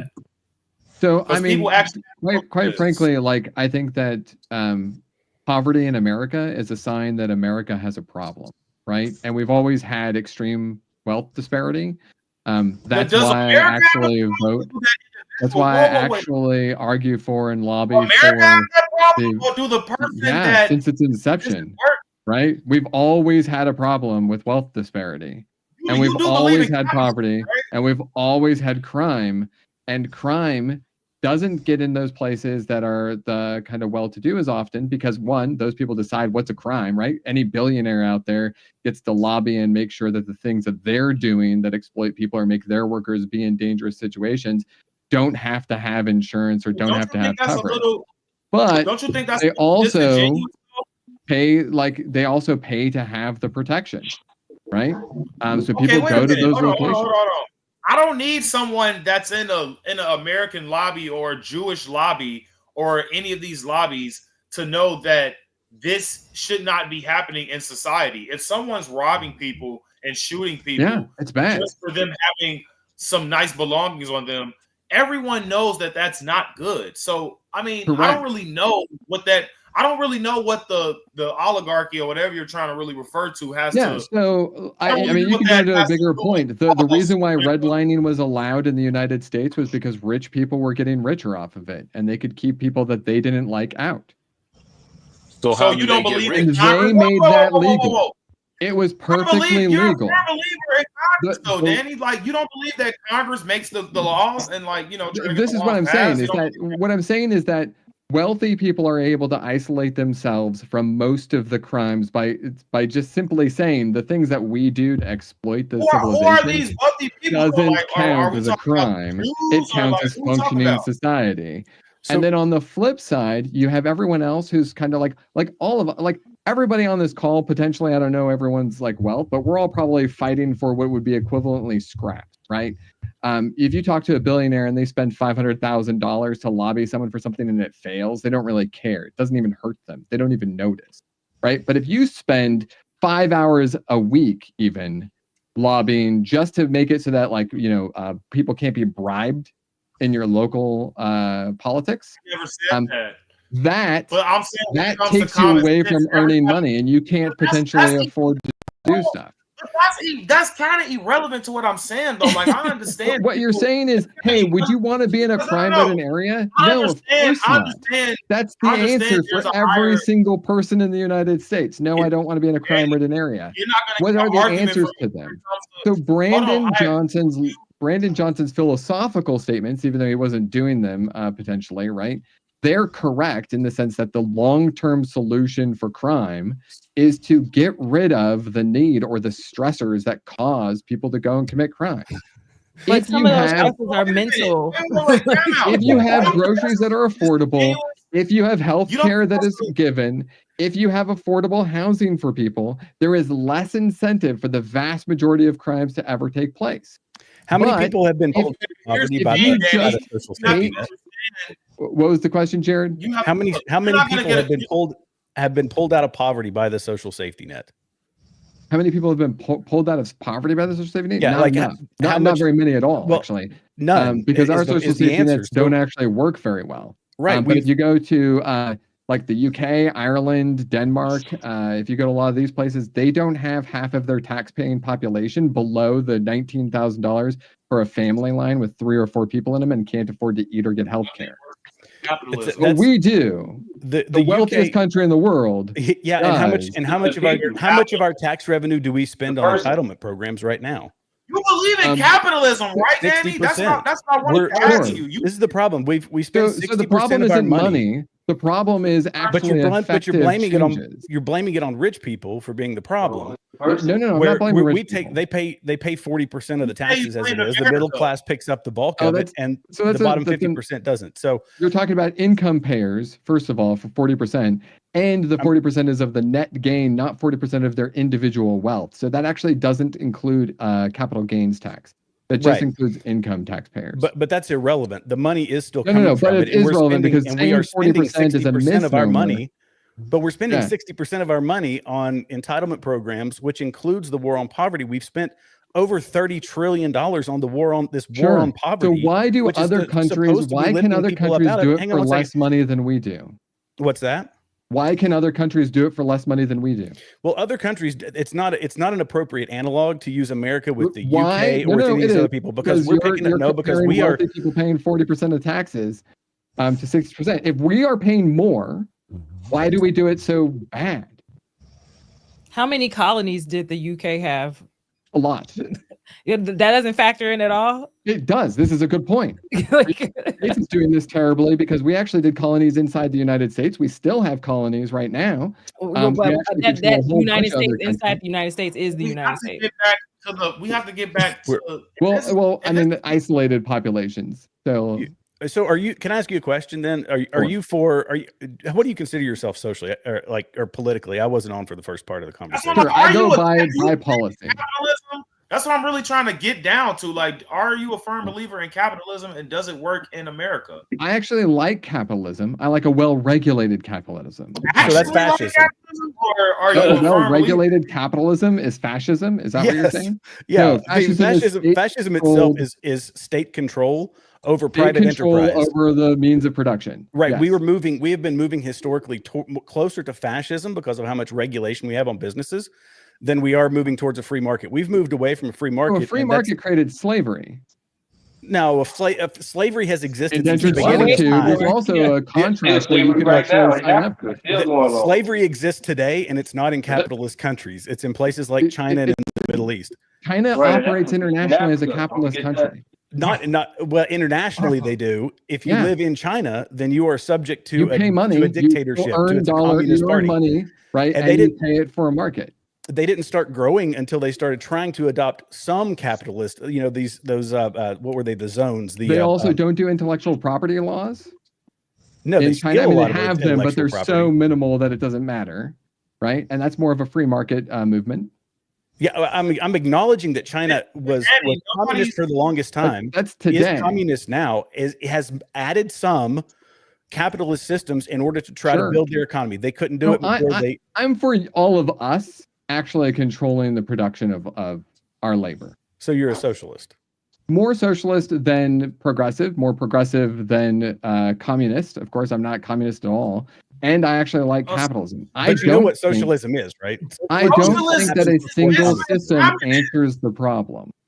Communism is just the final. That's the communism is the government control of distribution. Hold on. Let me ask you this: where does socialism work? So socialism works in part in pieces. I don't believe in a socialist government. I believe in you can't answer the problems of today's society with just a single answer. I think they're too complicated. So where you have like things like regulations on housing and neighborhoods. What do you mean? Hold on. So if where do people some want socialist ideas work? Is that the question? But no, okay, let's say somebody wants to become a socialist. I mean, because why not? Okay. Sure. Like, I want to become a socialist because Danny just sounds like he's very smart, very intelligent. So I'm not a socialist. So where does socialism works? Okay. So now, I'm not a socialist.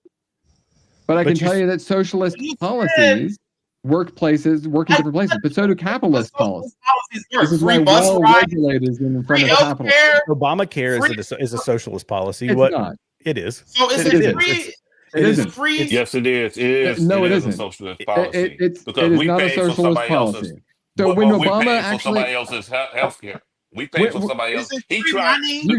When everyone pays for everyone else's health care, and they did so previously, that was the big argument of health insurance companies. You were just using a privatized health insurance company, which you are doing now as well. Right, but people work.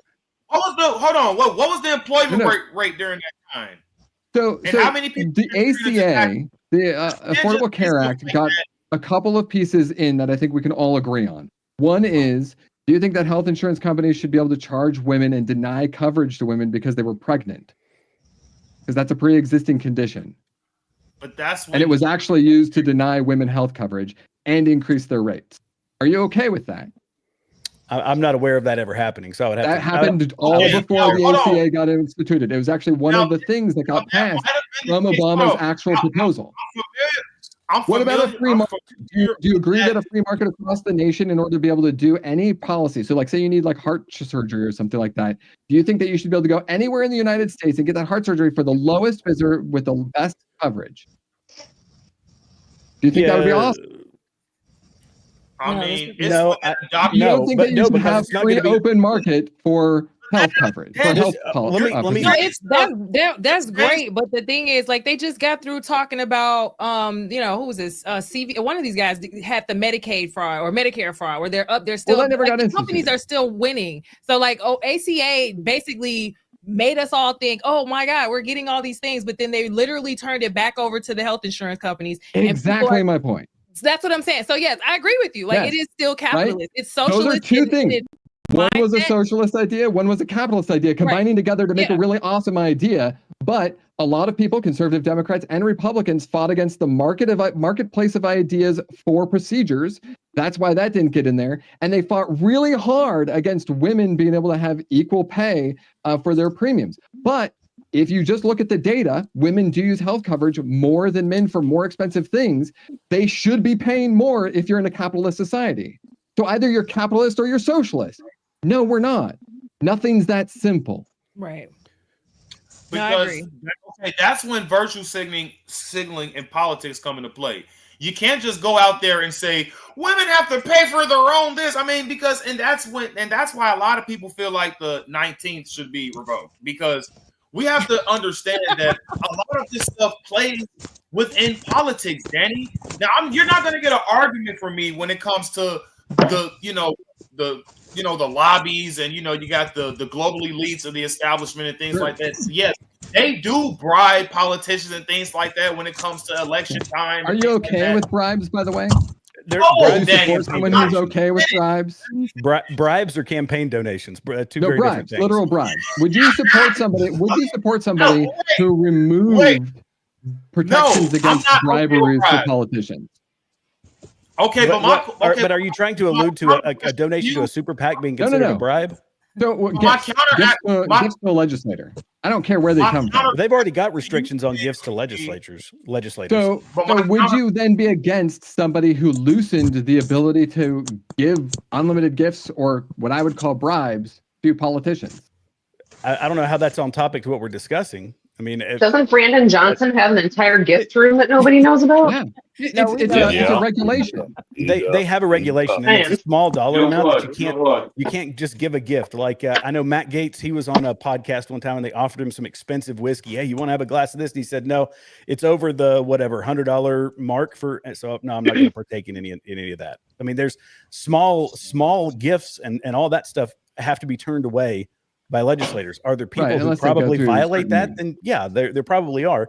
And honestly, they should be prosecuted and there should be some consequences if you do that. But there's already laws on the books for that. So you'd be against an executive order that rescinded the ability to actually audit and protect us against politicians and the national government taking extra gifts or bribes. Well, that's one piece of a bill, and there's not a single bill that's going to have just that in it. So it was an executive order. I would have to read the executive order. I can give you that executive order if you want. It'd be great. Send it to me. Yeah. So it is. Is this coming back to Trump getting the airplane? No. This has nothing to do with the airplane. This is all to do with executive orders on his first day in office, which was the initial rescissions of harmful executive orders and actions, in which one of the 96 or whatever it was removals that he did. One was a removal of a Biden-era executive order that prevented people from accepting gifts. And if they did, they wouldn't be able to lobby for multiple years. They wouldn't be able to do a bunch of other stuff. And Trump removed that.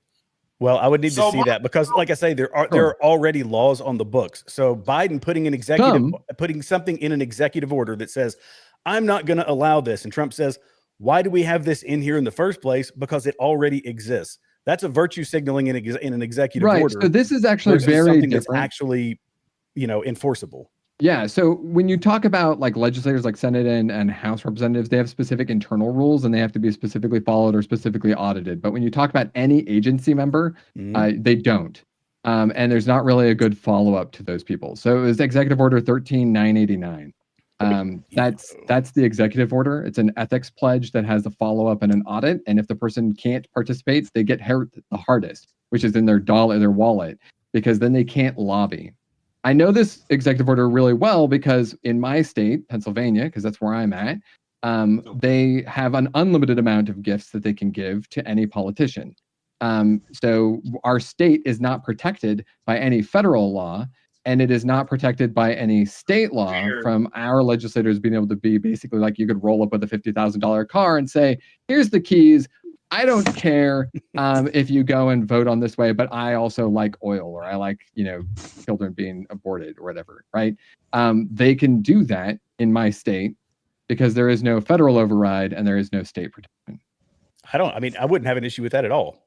Right. And Biden created an executive order that helped and Trump removed it. Well, I would have to see Biden's executive order and Trump's, because if it is something that impacts, if it's something that already exists, because I don't know the specifics of it. I'll read through this and I'll be ready. 13989. It's a good I looked one. it up. Yeah. A lot of people mostly will say, well, it doesn't have a lot of teeth, but if you actually look into it and the actual audits they did and the actual follow-up and actually people who got kicked out of their job and then also couldn't get a lobbyist job, it has real impact that didn't have anything happening for it before. Well, I think a lot of reform needs to be done with lobbying anyway. I mean, it's like with General Austin. General Austin got a job with Boeing after coming out. I think it was Boeing after coming out of active service, gets a job with Boeing, then gets thrown into the DOD as the Secretary of Defense, and then he can sit there and lobby for these monster contracts for the same company. I think all that stuff needs to be cut off at the knees. So I'm fine with regulating and limiting any government official in general. You know, I'm never Good. going We to can be, agree on that. I'm never going to I'm rarely going to oppose that. It just depends on what the regulation is.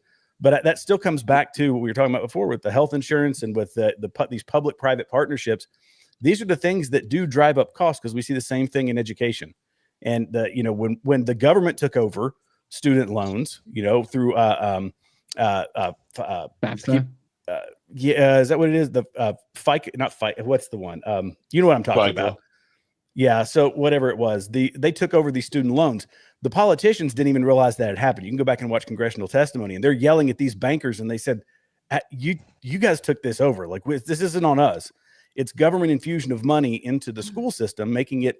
Everybody says it's so unaffordable. We need free education. Well, you're already subsidizing the education as it is through these predatory student loans. The price is getting jacked up over the course of, you know, the past 20 years. That's an entirely public. It's the public, or not the public sector, but that's the federal government that's doing that. It's an infusion of money. The colleges are going to make it where they can. It's the same thing in the healthcare system. It is everywhere. Everywhere the government infuses money to try to help us out, they drive up prices.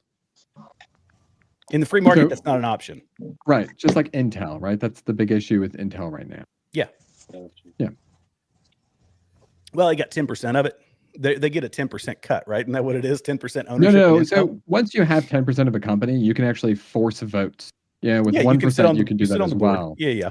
And that's a big problem if the United States government is sitting on the board of a private company and being able to help direct it and make questions happen. Yeah, I see kind of why they did it, because this is a huge national security issue. The whole chip controversy. It's why we can't build them, by the way, here in the U.S.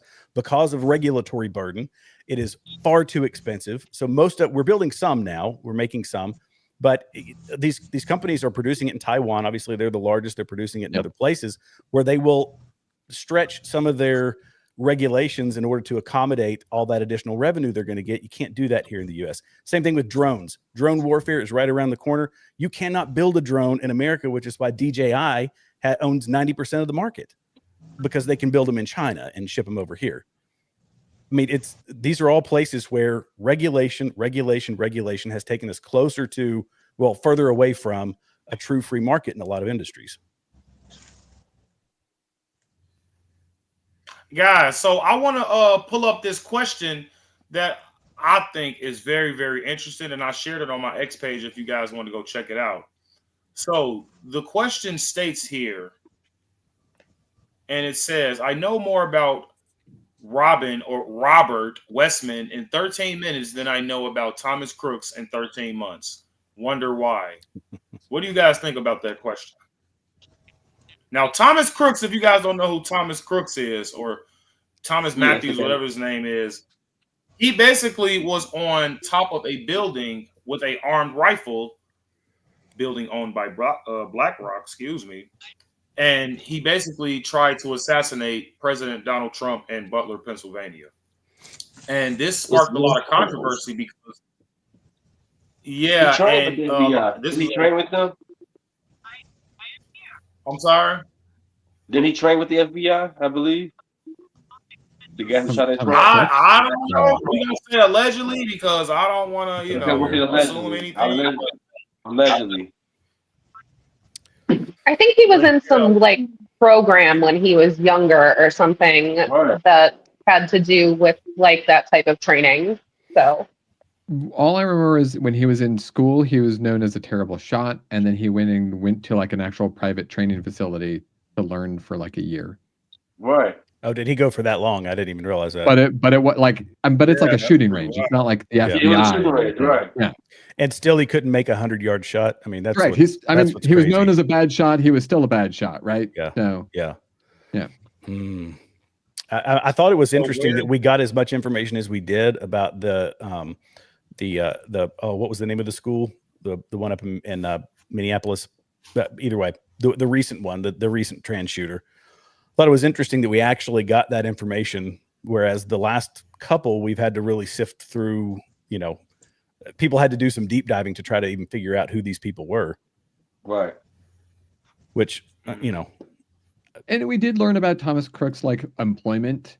We even got to hear from some people that he worked with about commentary that he had. So like people did a deep dive on him. I just don't think that he was in social media very much and wasn't recording a video right before he went and shot people. I mean, I think he did record one video, but he wasn't like big on social media.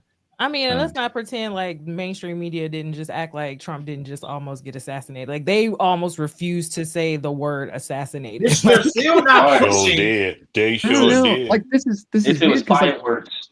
on I guess quote unquote like liberal media, people were talking about this is a bad thing to do. Don't go to violence, like all over the place. But I So also think that anyone else, assassination all the time. but I also think that anyone else getting shot in the head, they would automatically say the word assassination, and they were just avoiding it because it was Trump. So I heard attempted That's assassination, and like I said in the beginning, I don't watch this stuff, so like even peripherally, I was hearing it. No, there was a definite contrast between like I literally like the next day I pulled up like Lincoln's assassination, like several other presidents, and I'm like the way like it was like they drove the point home with everyone else. It was very much like, I mean, people were making jokes about it, like literally the next day, like, oh, it was just his ear. he had an ear bleed. He had an ear bleed. Like, And come then on. CNN recording it. Since when CNN record Trump? That was kind of weird too. Right. Yeah, that's the thing is it's a serious incident, a miracle. I mean, God, it's what I still believe that. I mean, that man's life was saved by something. I mean, because if you've ever made that distance of a shot in any way, it is ridiculously easy, and there's no way on. If you're familiar with a firearm, you make that shot. Like you just, I'm sorry, you do. And the fact that he didn't, so for whatever reason, he got away with it, but or got by with it, but yeah, how quick the media was to try to downplay it as much as they could for political purposes, not to say, hey, maybe this is a time where we tone down some of this rhetoric of Hitler and fascist and Nazi and all the stuff, all the majority of all the terms that they like to throw out at Donald Trump. And instead they said, well, was he even really shot? It's, look, right. Really, Which is kind of crazy because nobody now, wants violence. They acted like how somebody you threw say a Joy Reid. It's funny how you say Joy Reid because now Joy Reid is basically coming out saying that she agrees with the famous Nick Fuentes. So that's kind of interesting. You saw that, right, guys?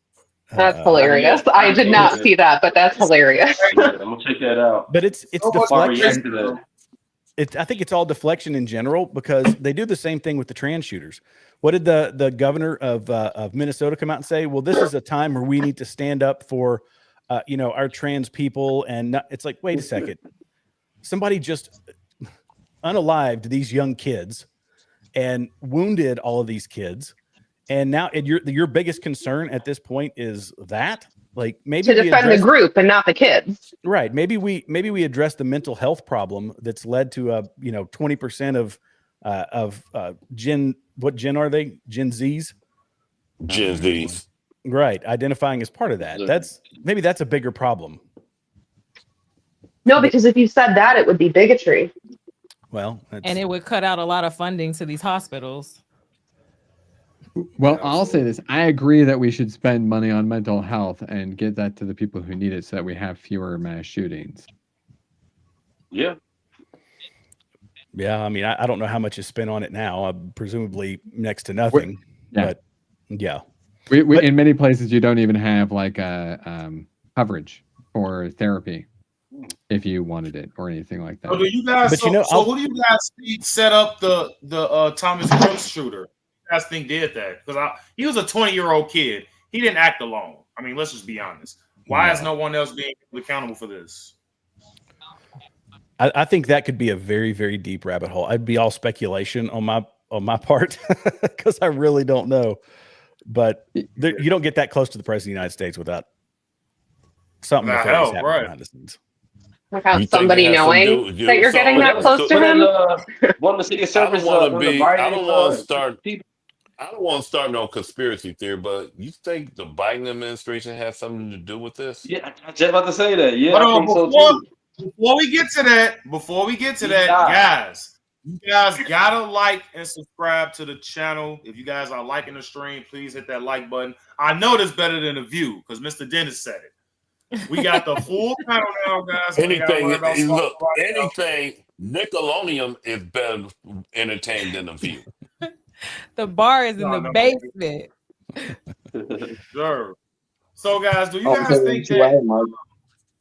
So, when it comes to the Biden administration, Mr. Dennis, so what do you think? Like, what's your evidence to, like, you know what I'm saying, to prove your claim with there?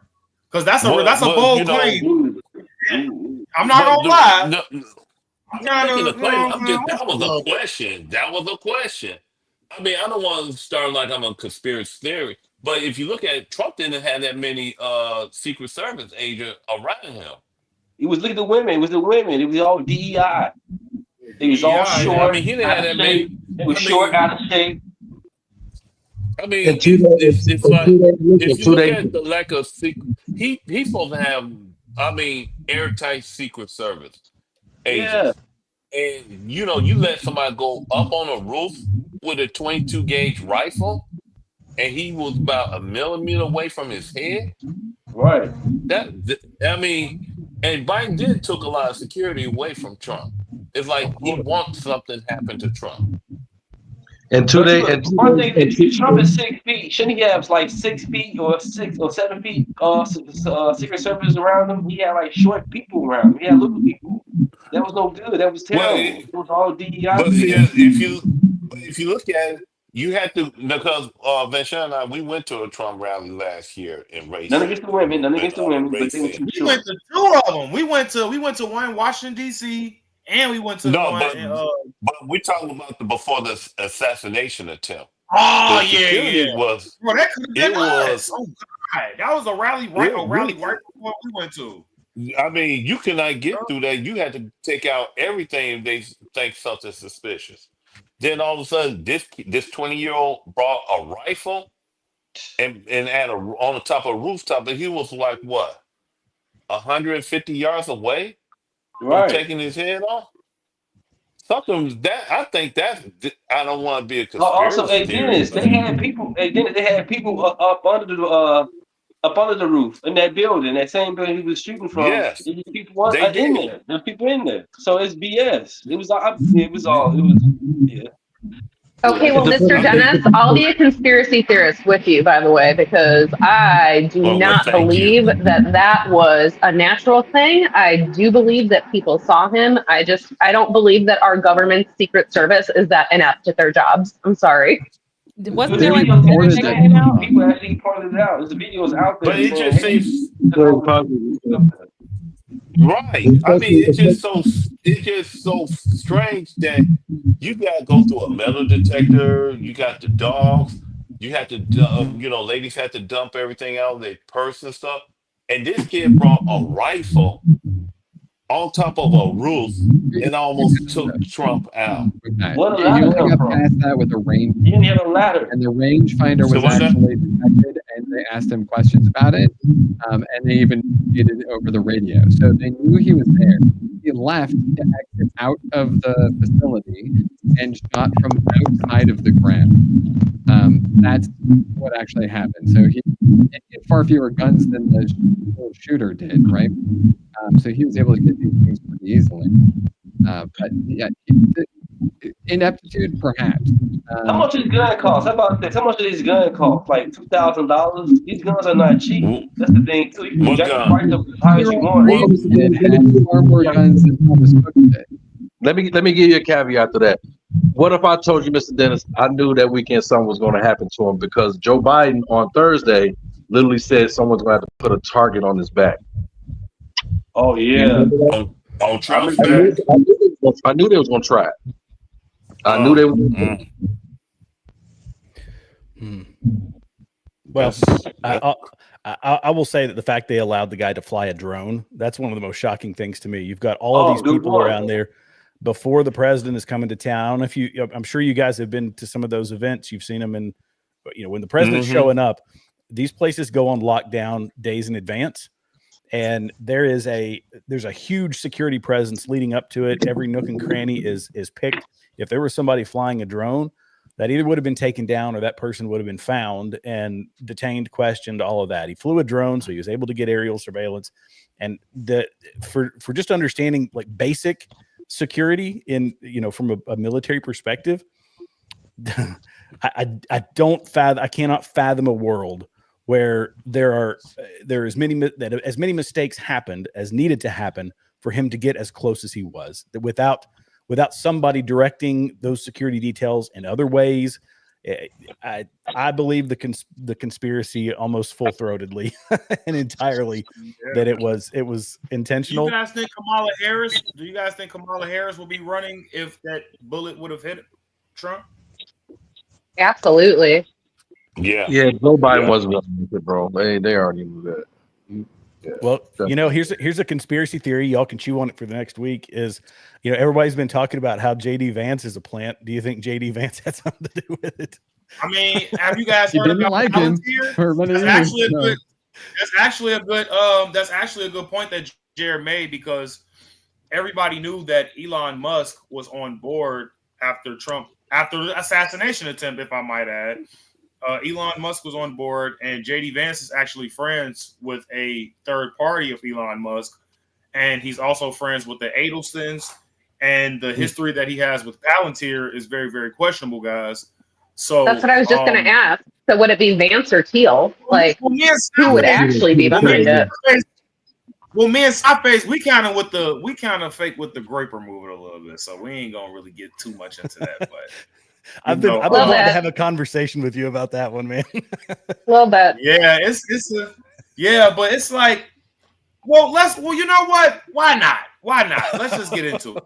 So I've been doing Nick Fuentes content lately, right? I've been doing Nick Fuentes content lately, right? And people have been loving it, right? And a lot of people have been saying how Trump has actually been very, very questionable when it comes to his America First policies, just like a couple days ago when it comes to, I think somebody left. Yeah, Danny left. Oh, man, okay. I think you have like that lag where you don't hear. No, I think after I said NF, I think he left after I said Nick NF. Oh, see that soft? I'm that sorry. makes me sad. I apologize. I should not have said anything. No, I mean, we'll get into it. I guess we'll get into it another time, because I guess we're at the 2-hour mark. But I guess this just can be, a conversation for like 5 minutes. But when it comes to Trump's America First policy, I know a lot of people have been questioning it, even when it comes to let's say the 600,000 Chinese kids that Trump promised, can come into the country. Now, granted, he is getting rid of the illegal migrants and things like that, but what's the point of getting rid of them if you're just going to replace them with Chinese and Asian kids? So that was and you can give those spots to Americans, by the way. And I'm really, really strict on America First. And I know politicians aren't going to be promised on everything, but there are big things that are really sparking a lot of controversy in the Trump administration that Trump promised that he didn't really deliver on. A big one is the Epstein files.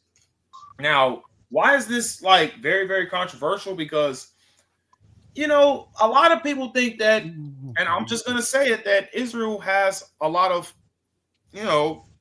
they just got a lot of influence on our government and our intelligence. I'm not going to say I hate Jewish people or anything like that. I don't hate Jewish people at all. I actually love everybody. But the thing is, I don't really care if they're Jewish, Chinese, Russian. I don't want no influence on our government. Now, we call out the Chinese, we call out the Ukrainians, but we don't really call out Israel. Now, granted that Israel, a lot of people say that they're our only ally in the Middle East, but you got to think about the things when it comes to, let's say, the George Bush and, the Iraq thing. He said that there are weapons of mass destruction when there weren't, and a lot of people just think that, we just want it's that nice, sweet, juicy, lovely, shiny oil over there. You know what I'm saying? Which happens to, in my opinion, be the case, but we're just going to say allegedly, guys. And, we got to remember that people that are in Gaza, and I'm not taking away October 7th from them at all. We all know that that was a terrorist attack. I do not like Hamas at all. I do not support terrorists at all. I do not support any of the 8 spheres of evil. Okay, just want to point that out. But we got to admit that, you know, the population in Gaza, you know, it's women and children there too, and they're bombing hospitals and things like that too. So we got to admit that it's bad on both ends. And what Benjamin Netanyahu is doing, in my opinion, I think is going a little bit off the. I think he's going a little bit too far, and some people in Israel can even admit to that. So while we got the time, guys, before we get banned, what do you guys think about this? I think that. Sorry, I'm going to jump in on this one. I think that a distinction needs to be made, which I feel like Nick Fuentes doesn't do a great job of this. Is well, actually, he kind of does. It's the Jewish people, or Jews as he calls them. There's Israel, the state. There is Mossad. There are the people in Palestine. There is Hamas. There's a lot of variation in this whole conversation that I feel like has become so. It's either one thing or the other, you know. And yeah, does Mossad have a lot of, you know, do they do some pretty nefarious stuff? Absolutely, and so does the CIA. And so does the NSA, or has the CIA and the NSA historically. So we kind of approach this as though we're innocent, and we're not. They aren't either, and they do some pretty terrible stuff, but it's a corrupt intel agency. So we can admit a lot of different things without wholeheartedly saying, no, we shouldn't be doing anything in support of Israel, because despite that, Israel does give us a boatload of tech. You know, there's a lot of website companies, there's a lot of electronics manufacturing and intelligence and information that we have gotten from Mossad and from Israel. So anyway, that's my take on that one. It's more nuanced than I feel like a lot of people want to create. Now, AIPAC, that's another example. You know, people love to talk about AIPAC, and yeah, AIPAC. Yeah. But Andy, you're next. You're next, Andy. You're next. One more comment. They never mentioned the Qataris that are also lobbying. They don't mention Saudi Arabia, who gave hundreds of millions to Hillary Clinton to buy information and to buy access when she was Secretary of State. So it's other people, not just lobbying, but also downright corruption with other Middle Eastern countries. So to say that it's just Israel influencing our politics is... No, I didn't say it was just Israel. I said it was China, Ukraine. Like you said, you got the Middle Eastern lobbies as well. Well, Andy, hop in there for me. Well, I'm an obsessive military historian of no note, but I've been studying these wars, and these wars are started when nobody's killing anybody. The enemies of Israel start a new round of fighting, and when they do, they're killing innocent people. And I've just been watching Israel over the decades trying to do this and that to keep their neighbors from killing them, and nothing works. And then finally in 2005, they pulled all the Jewish settlers out of Gaza, the Jewish police, the Jewish soldiers, and said, you guys have local control, put up a wall. There was not going to be any problem. Israel was going to stay on its side. And the result was 1,000 dead Jews on October 7th. So this war is happening because they realize that they have to remove Hamas as a governmental power. Hamas is in 300 or 400 miles of tunnels underneath the ground. It's extremely hard to get in there, and they don't allow their civilians to shelter in those tunnels because they want their own civilians to die. So the whole thing is set up to make Israel look bad so that they will lose diplomatic support. And there's really, you know, if they were to withdraw and not do all this, the war would just go on, because Hamas has said it's going to fight forever, even though they can't win. And I think one other thing, pledge to kill all Jews. I will give Andy that point. Hamas is terrible, but is it all of Gaza though? Can I add one? Well, can I explain some of that? So Gaza is 65% pro-jihad. So they voted in Hamas, and if you believe the numbers, this is the other hard part about this whole conflict is we're getting numbers, you know, limited numbers from the Palestinian Authority, which is Hamas, right? They run what's going on in Gaza. So do I think that there's 100% chance that there are civilians being killed in this conflict? And that's that's a terrible thing. It's a travesty, but it happens in every single conflict. The conflict we were in for 20 years that I was deploying to, sadly, it was happening there. You do what you can to avoid it.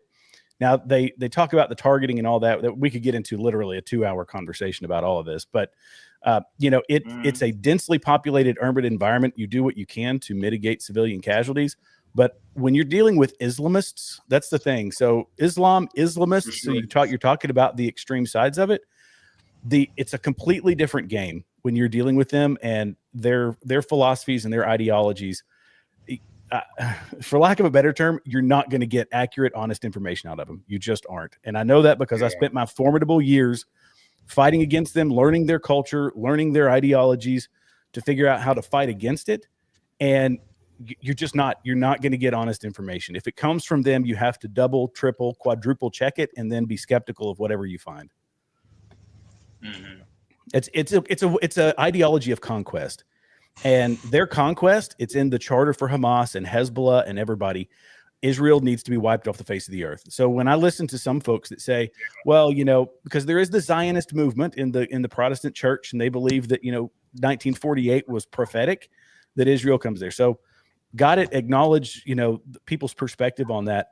But you follow those charters and all of that should be wiped out. The people of Israel, you can look at the old historic maps. Yes, this was former Kingdom of David time, all that. There's a historical legacy there in Israel. Plus, it's where Christ lived, was crucified, rose again. Massive Christian. This used to be Christian territory that the Catholic Church fought over. This is what a lot of the Crusades were doing, was trying to regain the Holy Land. Yeah, and then it's kind of like now the Catholic Church and the Orthodox say, well, it can just go away. It doesn't really matter. But nonetheless, this is deeply Christian territory. And Hamas, Hezbollah, doesn't matter, the Houthis, they need to be completely out of there. And the point I was going to get to before I started yammering was, there's people who say, well, let the Jewish people go somewhere else and settle them somewhere else. Well, you could settle them in Minneapolis, and who are they going to be with? They're going to be with radical jihadists. You could settle them you can't settle them in a Middle Eastern country. You can't settle them in a lot of other places where there's those folks. I mean, they do have a country. It's walled up, and they're just kind of having to fight for their lives. Last thing I will say is that when people talk about the number of rockets fired into Israel leading up to the actual conflict, that used to happen all the time after October 7th. Now you see the Iron Dome is taking out a lot of this. And this is an excuse I've seen a lot is, well, they've got the Iron Dome protecting them. Why should they be doing retaliatory bombing when they're protected by this huge wall of rockets and missiles that are blowing these things out of the sky? And by the way, they're just shooting basically bottle rockets. They're shooting old Dishka rockets and things at them. Or not Dishkas, but I forget the name of them. But the old Soviet era rockets and all this. Well, they don't have any hypersonic missiles, do they? Israel, I don't know if Israel has any. They might, but the Iron Dome is taking out everything that most of the things that Hamas is shooting at them. But people don't understand the psychological impact that has on any soldiers, much less civilians who are just living. I want to ask you something, Jared, but I think we both know the answer to this. Do Israel have nukes? Yeah, they do. I think they do. Yeah. Yes. Yeah. But here's the thing. If Israel's got nukes, and some people say they stole it from us, they stole technology, they stole they stole uranium. If they did, here's the thing. We know Iran is working to develop it. We know that a lot of other Middle Eastern countries could probably get their hands on it. Do we think that they would? I don't know, but I just want to see it. Like this is even when it comes to the nuclear war program that Trump just bombed, right? Yeah, in Iran. Can we see some evidence of that? Like, I want to see the nuclear war program that they were doing, before we use millions upon millions of our tax dollars to do these drone operations and strikes. Yeah, we'll never see that intelligence. I mean, it's buried too deep. But the fact remains, if anybody was going to do it, it was going to be Iran. And if Iran does get it, Hezbollah is going to get it. Even if they don't get actual nuclear weapons, they're going to get dirty bombs and other things that they can use with that radioactive material, which they can probably make now. So yeah, it's so much more nuanced, and they're very quick to simply say that Israel. Andy in, guys. I'm back. Okay. Andy. Yeah, it's just a bad situation for Israel. They can't keep their neighbors from murdering their children. So it's just terrible.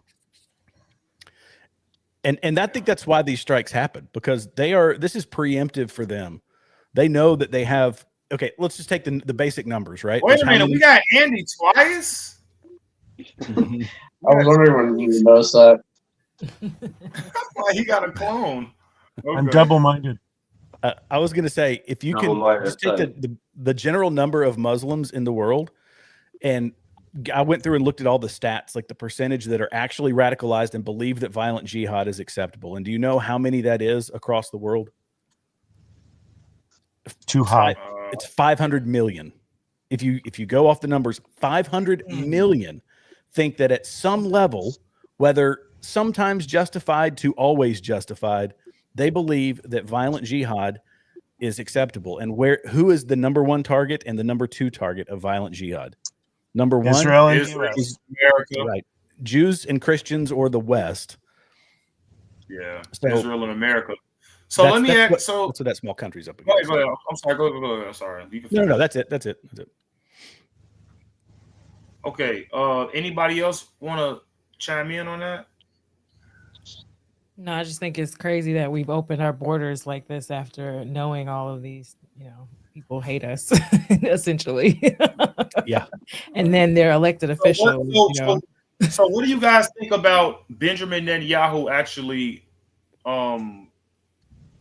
I think he endorsed Hamas, right? Or did he support Hamas before 2001? I think in 2019 he allowed them to get a lot of money, and people said he did that because he wanted to have two groups of Palestinians so he could tell the world that they can't have their own country because they have two different groups. But I don't know, giving them some money doesn't mean he's created Hamas or anything like that. It was running before that.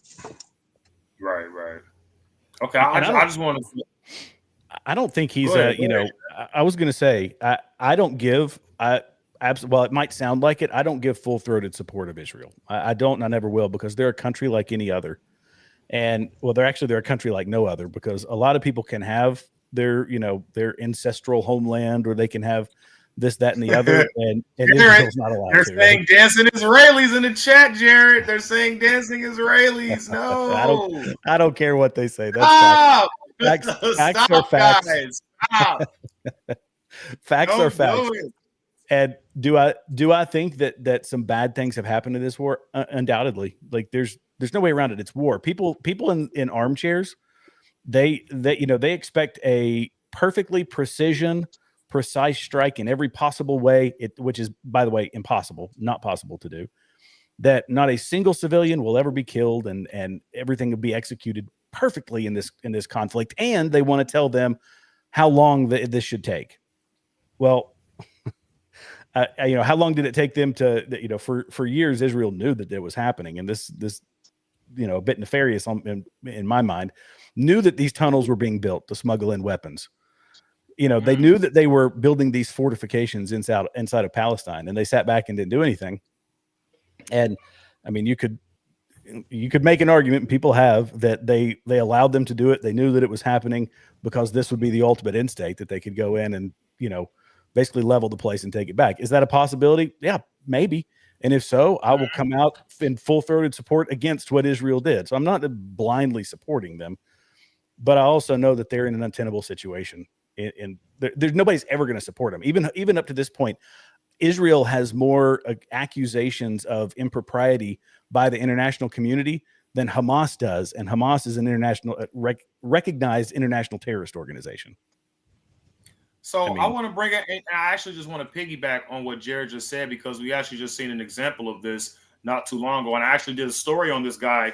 Not sure why this isn't really, in the head news or anything like that, but I'm pretty sure we know why. And this is actually an L on Trump. So I don't know if you guys know who Tom Alexandrovich is, but he, 1 out of 7 people, was just caught in a sex sting operation in Las Vegas, Nevada. And he has dual citizenship, Israel. And the Trump administration actually questioned this guy. And I believe after 24 hours, it couldn't have been like what, a day and a half or 2 days like that. They actually released him and he fled back to Israel. So that's another thing when people come to, realize, and I actually want the ladies' opinion on this as well. that's another thing when people are saying like that's not America first. Like we're supposed to be locking the deep state up. Why is Hillary Clinton not in chains? I want to see Brandon Johnson locked up. I want to see Gavin Newsom, that scumbag of the earth. I want to see that guy in chains. You feel what I'm saying? Tom Alexandrovich. I don't care if he's from Israel. I don't give a shit. He's a pedophile. He got caught soliciting children, and he tried to use it for blackmail, ladies and gentlemen. Okay, so like what's with people trying to use blackmail, and we're gonna say allegedly as well with what's his face, Jeffrey Epstein. People are saying that he's Mossad. We don't know if that to be true or not, but we know Ghislaine Maxwell, she was within the IDF or something like that, but we know that they had some type of connection within Israeli government. And people were saying that you can't really touch Jeffrey Epstein because he's intelligence and things like that. And he had ties with the CIA and Mossad, which is basically the CIA form of Israel and things like that. So we know that blackmail is a big tactic that these people use. I'm not saying Jewish people, guys. I'm not saying Jewish people or people that are in Israel like that. I'm not saying all of them, but we just have to call out a spade when we see it to be the case when it comes to Tom Alexandrovich, because he got caught. Don't get me wrong. Like, this guy got caught red-handed, and the Trump administration did question this guy, and they let him go. So, ladies, what do you guys think about that?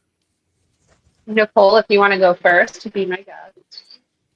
Look, why he putting us on the spot? We ain't got nothing to do with this. Look, I don't even know who this guy is, but I will say, I mean, I know he's actually no. I'll tell you who this guy is. He's actually Benjamin Netanyahu's right-hand man when it comes to cybersecurity intelligence. Boy.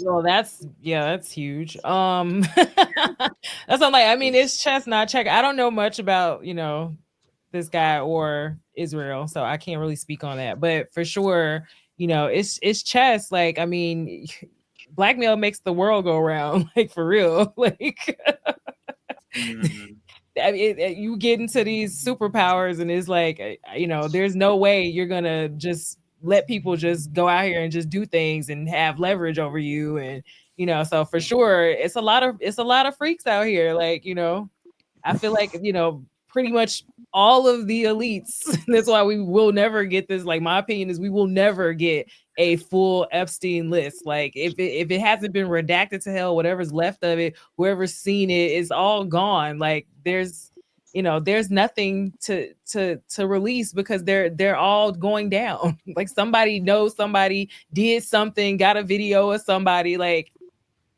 it's too much. So what makes Tom Alexandrovich different from the guy that killed excuse me, what's her name? The girl that got killed by the illegal immigrant. Laken Riley?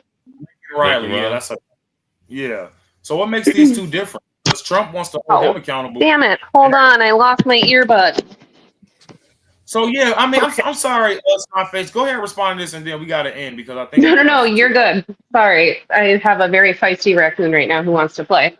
No, I think it's ridiculous. I think this is one of the other major fails on the Trump administration when it comes to pedophiles in general. Like, you literally campaigned on the fact that you were going to release all of the Jeffrey Epstein files because most of us in this country actually can all agree on the fact that pedophilia is wrong.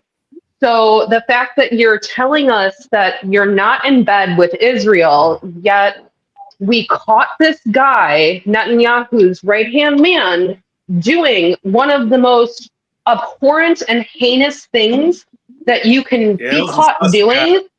It was pretty bad, too. It was really we let him go. Like, we let him go. And as a woman, like, I don't know. I know that a lot of other people feel certain ways, but I feel like as a woman, I don't know that all males feel this way, have this thing about protecting children, where I feel like maybe because of just biology that it is more inherent in us, but not saying that, men can't do that. But it makes me sick to my stomach when I think about this administration and that they're just like, oh no big deal. Like totally fine. That little boy or like whoever it was that got molested, like fuck his life. Like that's totally fine. Like who cares about him? Right. Can I make one point on this? And that is Go ahead. dual citizenship is trash. This dual citizenship thing should not be a thing. I don't care where you come from. You renounce your previous place. If you're going to be a U.S. citizen, you renounce your previous country. You become a citizen of the United States. Period. Absolutely. And Correct. the fact that guy got sent back, he should have been under the prison. I don't know how that happened, but that's an absolute travesty. So That's one person that I would gladly pay tax dollars to be in prison. Like there are certain people that no, I don't want to pay tax dollars and I just want you to be done because I'm good. And why is this not being reported? That's the thing, though. Why is this not being reported, guys? Because I actually had to do some digging to find this story. So why is this? And this happened in America. This didn't happen in any other country. This happened in Las Vegas, Nevada. So why put him in jail?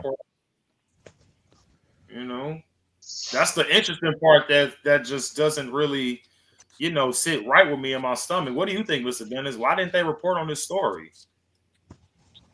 Well, main thing is all this happened when Biden was in office. I didn't follow too much about the Epstein file. I'm just being truthful on that. The only thing I know is it was under the Biden administration, and he had plenty of time to open it up.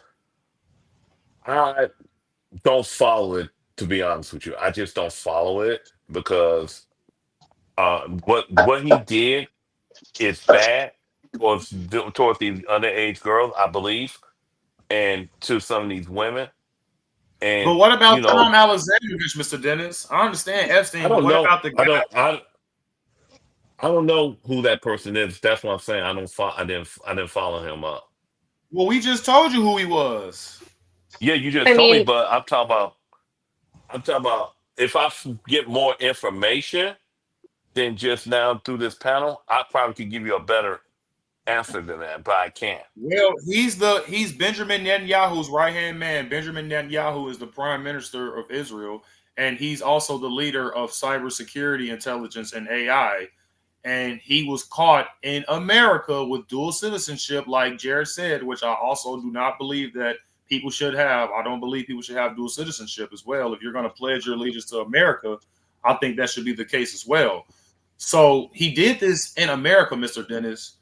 And this was during the Trump administration. Let's take Biden out of it for 2 seconds.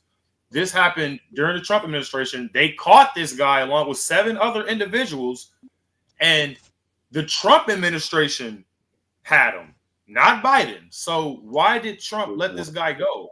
No, I wasn't talking about what happened with him and Biden. I'm talking about with the Epstein file and stuff. But anyway, if they knew, then hey, that don't look good for Trump. It really don't look good for him.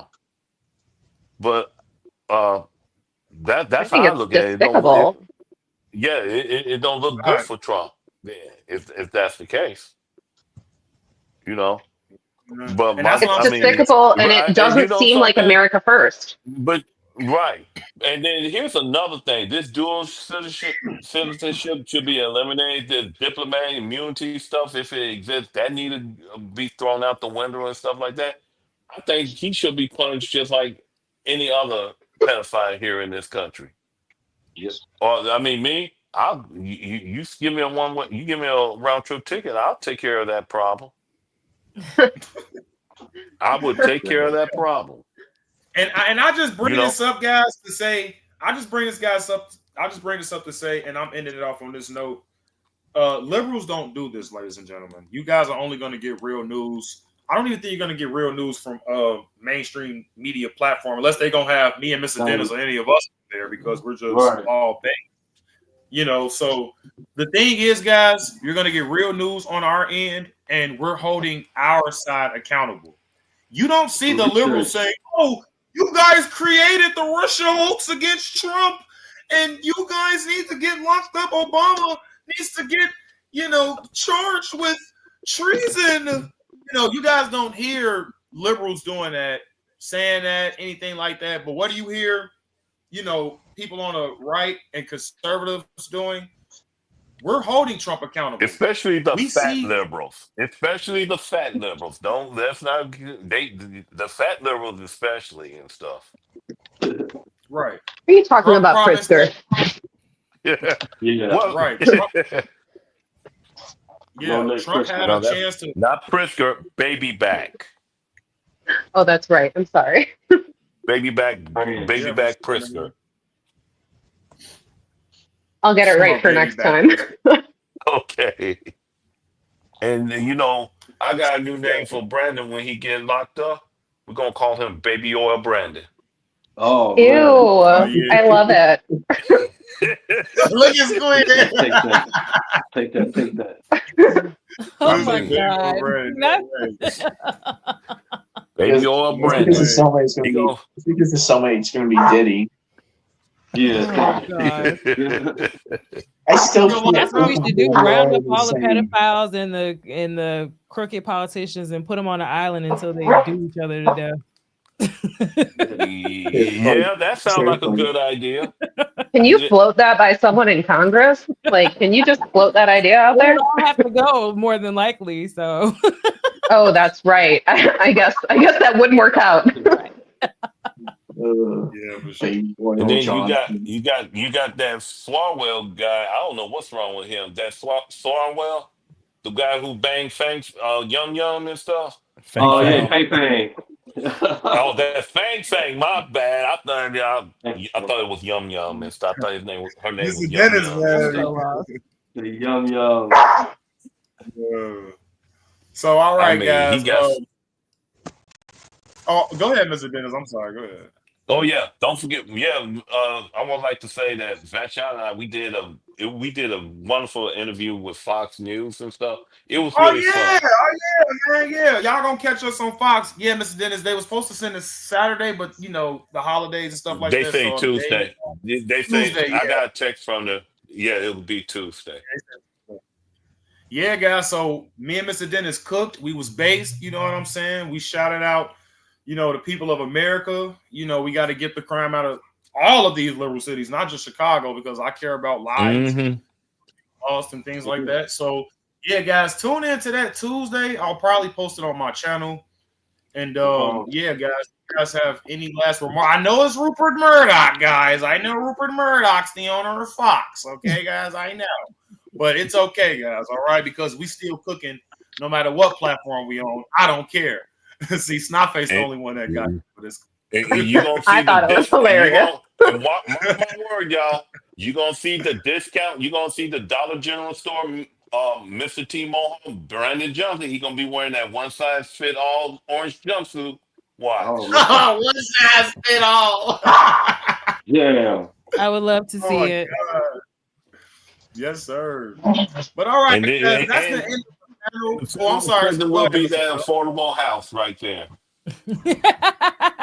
He'll finally be investing in people. Huh? Yeah, you're gonna be investing in your local county, state, federal prison right there. Wow. He got his affordable housing wish right there in the.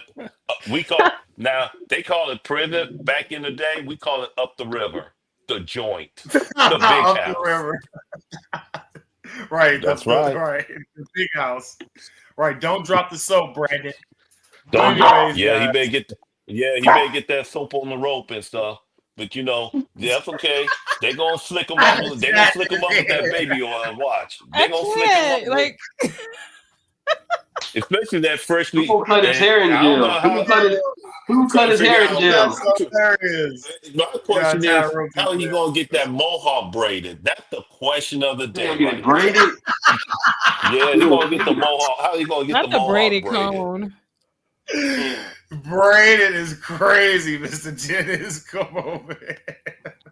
I hope he wears some jumpsuit that the legs, huh? Wow. We gotta end it there, guys. Let's end it with a good laugh. Yeah, that's crazy. Make him Stellies with Pritzker and put Pritzker on the top bunk. Oh yeah. Yeah, let's see how long them spring gonna hold that weight, huh? Yeah, man. Oh, It's that's great. But yeah, thank you guys all for being with us tonight. We appreciate your support. Yeah, guys, please remember to hit that like and subscribe and share button. Thanks to the panel tonight. You guys were amazing. I wish I could have thanked Danny, but I think the one who shall not be named kind of scared him away, like a roach and right in the flashlight. The lights come on. Aw, don't compare Nick to Voldemort. Nick has such better hair. Come on. Man. That's not fair. Yeah, so Hey, it's at least like, yeah, I mean, at least Voldemort isn't nosy. yeah, for sure. Okay. And yeah, guys, we just try to talk about things that people would like to talk about nowadays, and this has been very, very controversial. But I'm not just going to call out Israel. I'm going to call out all of the, the lobbies, okay, and the oligarchy in general. So yeah, guys, any last remarks before we end the live stream? Happy Labor Day. Hope Oh, you guys yeah. have Oh, a- yeah. Happy Labor Day, guys. I'll This was probably fun. be Don't eat too much. yeah. But all right, I'm guys. gonna go to sleep. I'm gonna sleep through that whole Labor Day. I'm gonna go to sleep. I'm a barbecue. For sure, yeah, man. I'm probably get a little plate of something going on. But all right, guys. I'll have it. You good All over there, right. Squid? Yeah.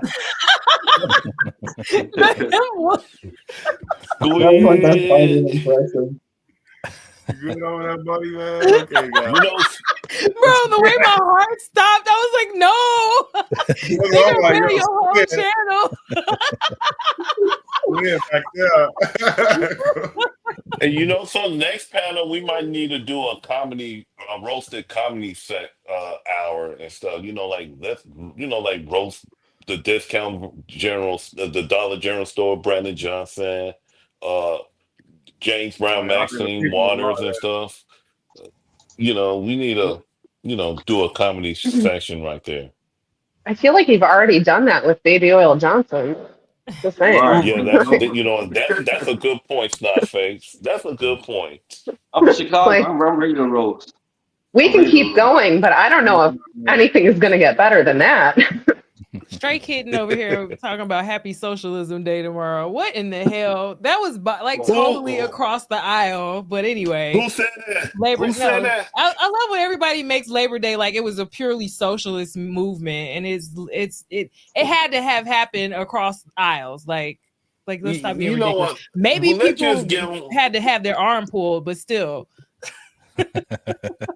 Maybe they need to take a one-way trip to Venezuela and see how real socialists work. Man, I'm trying to tell you, Mr. Dennis. Yeah, blow your mind. I'm trying to tell you. As much as we paying taxes at this point, I definitely want all my holidays. Screw y'all. That's what I'm saying, me too. There you go. Amen to that. Me too. I mean, it's not like they have a job. Yeah. Right. They like Tommy from Martin. It's not like they. Hey, for all it could be a guy. I mean, they get their points from them Xbox game they be playing, so they just Xbox and the View. Right, they got piss bottles everywhere. But all right, guys, we gotta end the live stream, guys. I will see you guys next time. Thank you guys thank the panel. You guys were amazing. Thank you. Thank you. For sure. Thanks for having us. For sure. We're hopefully you guys see us next Sunday. We're gonna do this again Sunday, so hopefully you guys are free. Tune in next time. I'll see you guys later. And I'm out of here, guys. Peace out. Socialist. Right. Trump 2028. Trump 2028. That's going to trigger them. They're going to trigger.